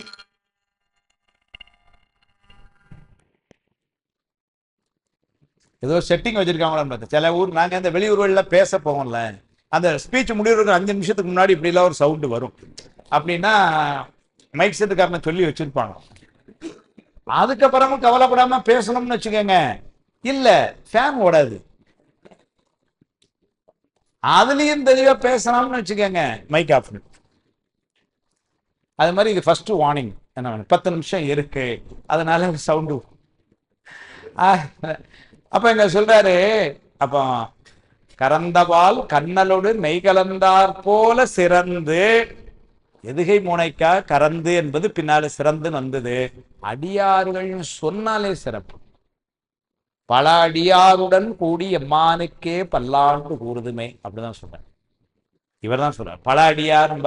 இன்னொரு இடத்துல பழுத்த மனத்து அடியாருங்கிற செழுக்கமலத்திரள் என் சேவடி சேர்ந்தமைந்த பழுத்த மனத்து அடியர் உடன் போயினர் யான் பாவியே. அடைக்கல புத்தர் இல்லைங்களா? அவங்க எல்லாம் போயிட்டாங்க, பழுத்த மனம் உடவங்க எல்லாம் போயிட்டாங்க, நான் பாவி, நான் இங்க உட்கார்ந்துருக்கேன் அப்படின்னு சொல்லாரு. அப்ப அடியார்னாலே சிறப்பு தான். அதனால அடியார்ல சிறந்த அடியாரு, சிறப்பு இல்லாத அடியார்லாம் கிடையாது. அப்ப படிக்கும்போது எப்படி பிடிக்கணும்? கறந்தபால் கண்ணலோடு நெய் கலந்தார் போல சிறந்து, சுவாமி அடியார் சிந்தனையுள் அவன் எங்க இருக்கான்னு, கறந்தபால் கண்ணலோடு நெய் கலந்தார் போல. அது ஒரு பானம், அது எவ்வளவு இனிக்கும், எப்படி இருக்கும் அது. அது மாதிரி சுவாமி நினைச்சாலே தித்திக்கிறான் உள்ள, எல்லாருக்கும் தான். அதனால அப்படி தித்திக்கிற பெருமான் எங்க இருக்கான்னாரு, அடியார் சிந்தனையுள். எப்படி இருக்கிறான்னாரு, தேனூரி நின்று. ஏற்கனவே கறந்தபால் கண்ணல், அதுக்கு மேல பழச்சாரு, இப்ப இதுக்கு மேல கொஞ்சம் தேன் வர வெளியே ஊத்துது உள்ள. அரு அப்பா, தேனூரி நின்று. அடியாருக்கும் எப்படி சேராம, அடியாருடைய உள்ளத்துல. அதனாலதான் அடிக்கடி எனக்கு சொல்றது உண்டு, உண்மையாவுமே சித்தாந்த நோக்கில அடியார்கள்னு சொன்னாலே மகிழ்ச்சியாத்தான் இருப்பார். மகிழ்ச்சியா இப்ப கூட நீங்க பதிவு பண்ணிக்கங்க, மகிழ்ச்சியா இல்லைன்னா அவன் அடியார் இல்லை. நான் இப்பவுமே சொல்லிட்டேன். என்ன சார் இப்படி சொல்லிட்டீங்க, எங்க பிரச்சனை எவ்வளவு இருக்கு அதெல்லாம் தெரியாம இப்படி, அப்ப நாங்கள்லாம் அடியார் இல்லையா அப்படின்னு வருத்தப்படக்கூடாது. நல்ல யோசிச்சுக்கங்க. அடியார்னா யாரு? சுவாமியை வழிபாடு செய்றவர்கள், சுவாமியை சார்ந்த நிற்பவர்கள், எனக்கு சுவாமி துணைக்கு இருக்கிறான் பார்த்துக்கிடுவான் நம்புறவர்கள், அவங்க தானே அடியார்கள். சைவ சித்தாந்தம் சொல்லுது, இந்த உயிரினுடைய இலக்கணம் என்னன்னா சார்ந்ததன் வண்ணமாம் தன்மைன்னு சொல்லிச்சு. எந்த பொருளை சார்ந்து இருக்கோ அந்த தன்மை தனக்கு வரும். இது உயிரினுடைய இயல்பு. அது ஆணவ மரத்தை சார்ந்திருந்தா அறியாமையா போச்சு, சுவாமியை சார்ந்திருந்தா தெளிவான அறிவா இருக்கு. இவ்வளவுதான் உயிரினுடைய தன்மை. அப்ப சுவாமியை சார்ந்திருந்தா அப்ப நமக்கு எந்த தன்மைகள் வரும்? சுவாமியினுடைய தன்மைகள் நமக்கு வரும். சுவாமியினுடைய எண் குணம் சித்தாந்தம் முடிஞ்சவங்களுக்கு தெரியும். 8வது குணம் என்ன சொன்னோம்னா இன்பமே வடிவானவன். அப்ப இன்பமே வடிவானவனை சார்ந்து நின்னா நமக்கு என்ன வரும்? இன்பமே வரும். அப்ப இன்பமே வந்தா நம்ம எப்படி இருப்போம்? வெளியே மகிழ்ச்சியா இருக்கும். அப்ப அடியார்கள் எப்படி இருப்பாங்கன்னா மகிழ்ச்சியாத்தான் இருப்பாங்க. ஒருவேளை நான் மகிழ்ச்சியா இல்லை சார் அப்படின்னு சொன்னா என்ன அர்த்தம்னா நம்ம சுவாமியை சார்ந்து நிக்கலன்னு அர்த்தம். அதான் அர்த்தம். அதனால நான் மகிழ்ச்சியா இல்லை நம்மளே வெளியே சொன்னோம்னு வச்சுக்கோங்க, நம்ம உண்மையான அடியார் இல்லைன்னு நம்மளே வளர்ற மாதிரி. அது எதுக்கு இனிமே சொல்லணும் அப்படி? ஆனால் இப்ப சொல்லுங்க, எல்லாரும் எப்படி இருக்கீங்க?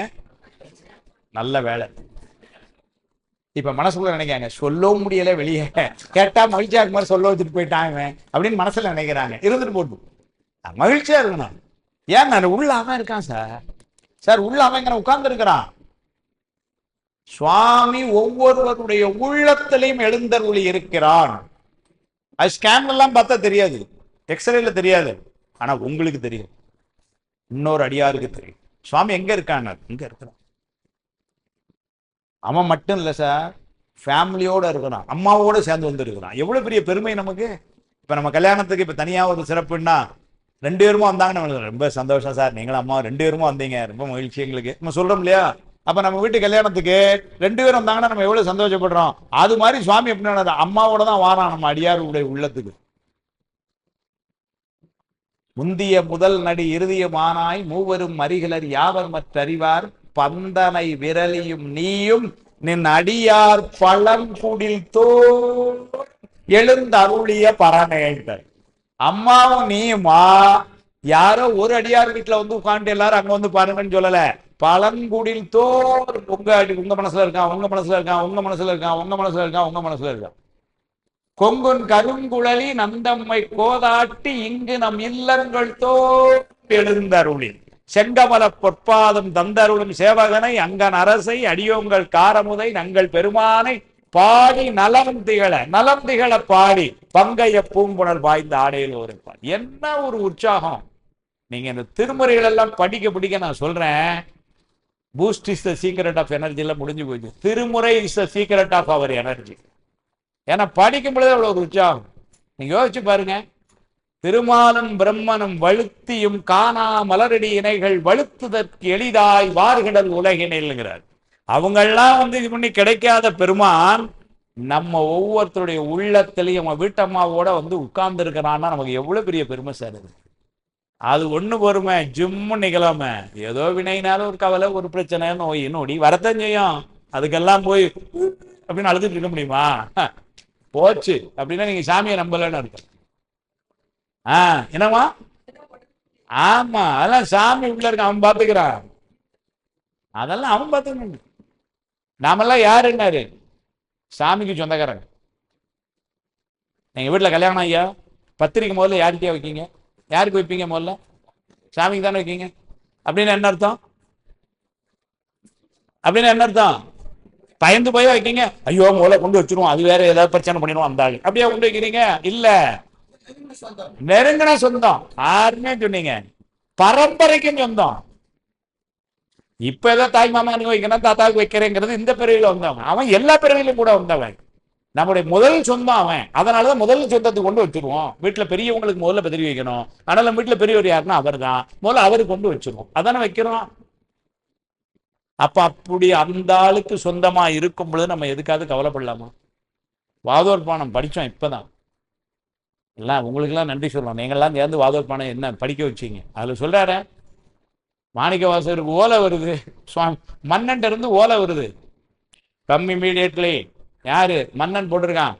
அங்க போனா தலையை எடுத்தாலும் எடுத்துருவான். 49 கோடி பொண்ணோட குதிரை வாங்க போனா எவனோ சாமியாருக்கு முன்னாடி ஊரை சுத்திட்டு இருக்கிற வாராங்கன்னு லெட்டர் எழுதியிருக்கான். அவர்கிட்ட போய் சொல்றாங்க, மன்னர்கிட்ட இருந்து ஓலை. யாரா அந்த மன்னன்? ஓ, அவங்க காதுல விழுந்தான்னா இதுக்கே தலையை எடுத்துருவான். மன்னர்கிட்ட போய் யாரா மன்னன்னா, கொஞ்சம் நல்லா பார்த்து செய்யுங்க சாமி, குதிரை வாங்க வந்தோம் நம்ம, நீங்க யாரோ வந்தால் பின்னாடி போய் பட்டு பீதாம்பரம் முத்து மாலையமா வந்தா இன்னைக்கு பட்டையும் குட்டையுமா நிக்கிறீங்க, எங்களுக்கு பயமா இருக்கு. அவன் போய் இப்ப 40-30 கோடி எங்கன்னு கேட்டா எங்களையும் தான் தொங்க விட்டு அடிப்பான் அப்படின்னு பதறி போய் கேட்கறாங்க. அப்படி போய் சொல்றாங்க, பதட்டமா இருக்கியா நீ என்னன்னு பார்த்து சொல்லு. மன்னன்ட்ட இருந்து வந்திருக்கு. வக்கீல் ஐயா எல்லாம் இருக்காங்க. இப்போ மாதிரிலாம் உடனே அதுக்கு ஒரு கமிஷன் போட்டோம், ஒரு கோர்ட்டில் கேஸு, 15 வருஷம் கோர்ட்டு கேஸே நடந்துகிட்டு இருக்கோம். அங்கே அப்படிலாம் கிடையாது. மன்னன் அப்பவுமே முடிவுனா ஸ்பாட்டில் தண்டனை கொடுத்து முடிச்சிருவானுங்க. அவனை யார் கேட்க முடியும்? மன்னன் எதிர்த்து கேஸாப்பட முடியும்? அந்த மாதிரி ஆள்கிட்ட இருந்து வந்தது சும்மா சாதாரண இது இல்லை. 49 கோடி பொண்ணோட வந்தவர். குதிரையும் காணும் பொண்ணையும் காணும். இப்போ அப்புறம் எப்படி இருப்பான் அவன்? சும்மா எவ்வளோ பெரிய சிக்கலான நேரம் பாருங்க. அதுக்கு இந்த ஆள் சொல்றாரு, என்னடே காலம் அங்கிருந்து ஓலை கொடுத்து அனுப்பிச்சு ஆணுன்னு சொன்னா அந்த ஓலைக்கே நாங்க கவலைப்பட மாட்டோமே, எங்க பெருமான் கூட இருக்கானே, இந்த ஓலைக்காட நான் பயப்படுறேன் போடாங்கிறது. என்ன ஒரு வார்த்தை கூடாது. அங்கதன் எழுதும் ஓலை கொண்டு அவர்தம் தூதர்தாமும் வந்தமை அணுக மாட்டார் உடையவர் மதுகையாலே வெந்தொரு கணத்தில் வீட மேவலர் புறங்கள் செற்றார் தம் தமர் ஒருவருக்கு அஞ்சத்தகோர் என்ற சாரி போடன்னு. அங்கதன் எழுதும் ஓலை யாரு? காலன் எழுதி அனுப்புறான் தூதர்கிட்ட. அவன் ஆட்கள்கிட்ட பியூன்ட்டு அனுப்புவான். இன்னைக்கு நேர போய் இந்த ஊர்ல இந்த ஆளை இப்ப தூக்கிட்டு வந்துடும், டைம் முடிஞ்சதுன்னா இப்ப போய்த்தாங்க. ஆனால் அங்கதன் எழுதும் ஓலை கொண்டு அவர்தம் தூதர் யமதூதர் விழுந்தாங்க. அந்த ஓலைக்கே நாங்க பயப்பட மாட்டோம். அப்படின்னு என்ன அர்த்தம்னாரு? உடையவர் மதுகையாலே. உடையவர்னா நம்ம சாமி, மதுகைன்னா அவருடைய ஆற்றல், எங்க பெருமானுடைய ஆற்றல். அதனால நாங்க இவனுக்கெல்லாம் பயப்பட மாட்டோம். வெந்தொரு கணத்தில் வீழ மேவலர் புறங்கள் செற்றார். தேவலோகமே பயந்து நடுங்கின அந்த முப்புறத்தை அப்படி ஒரு சனத்துல எரிச்சவன் எங்க பெருமான். அவனுக்கு சொந்தக்காரங்க நாங்க. இந்த ஓலைக்காட பயப்பட போட. என்ன பாட்டு பாரு.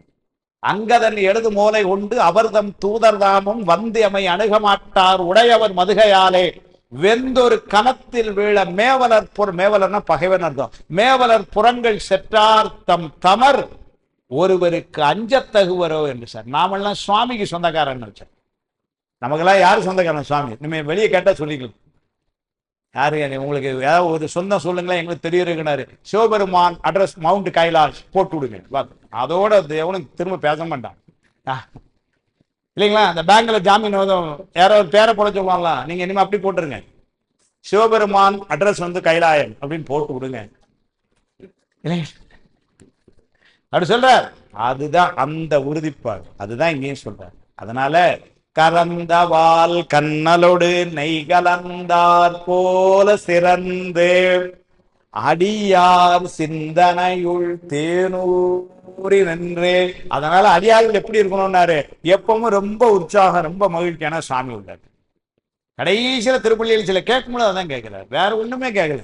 என்ன கேட்டார் பாரு, புவனியில் போய் பிறவாமையில் நாம் போக்குகின்றோம், அவமே இந்த பூமி சிவனுய்ய கொள்கின்றவார் என்று நோக்கி திருப்பெருந்துறை உறைவாய் திருமாலாம் அவன் விருப்பெய்தவும் மலரவன் ஆசைப்படவும் அலர்ந்த மெய் கருணையும் நீயும் அவனியில் புகுந்து எமை ஆட்கொள்ள வல்லாய் ஆரமுதே பள்ளியல். அலர்ந்த மெய் கருணைன்னு அம்மா உமாதேவி, உமையம்மையும் நீயுமா இந்த உலகத்துல எங்களை ஆட்கொள்ளணும், அவ்வளவுதான் சார். அப்படி எங்களை ஆட்கொள்ளன்னு என்ன அர்த்தம், எங்க மனசுக்குள்ள இடம்பெறும்.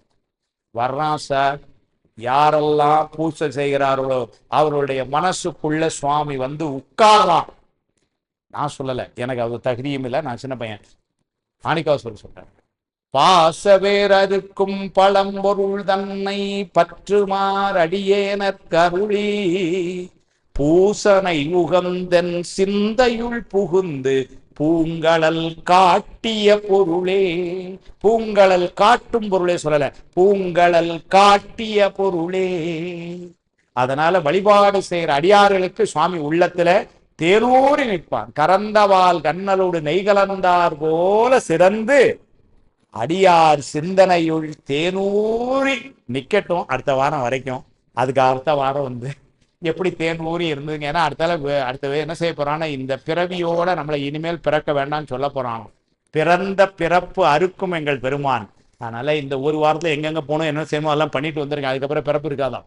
அதனால சொல்லியிருக்கிறார் என்கின்ற ஒரு அருமையான செய்தியை சொல்லி, இதற்கெல்லாம் துணையாயிருந்த திருவருளுக்கும் குருவருளுக்கும் ஏற்பாடு செய்கின்ற இந்த மன்றங்கள் அவர்களுடைய உதவிக்கும் நம்முடைய கலந்து சிறப்புகின்ற அடியார் பெருமக்கள் எல்லோருக்கும் என்னுடைய அன்பையும் நன்றியையும் சொல்லி மீண்டும் திருவருளையும் குருவருளையும் நினைந்து போற்றி நிறைவு வாழ்த்து சொல்லி நிறைவு செய்வோம். திருச்சிற்றம்பலம்.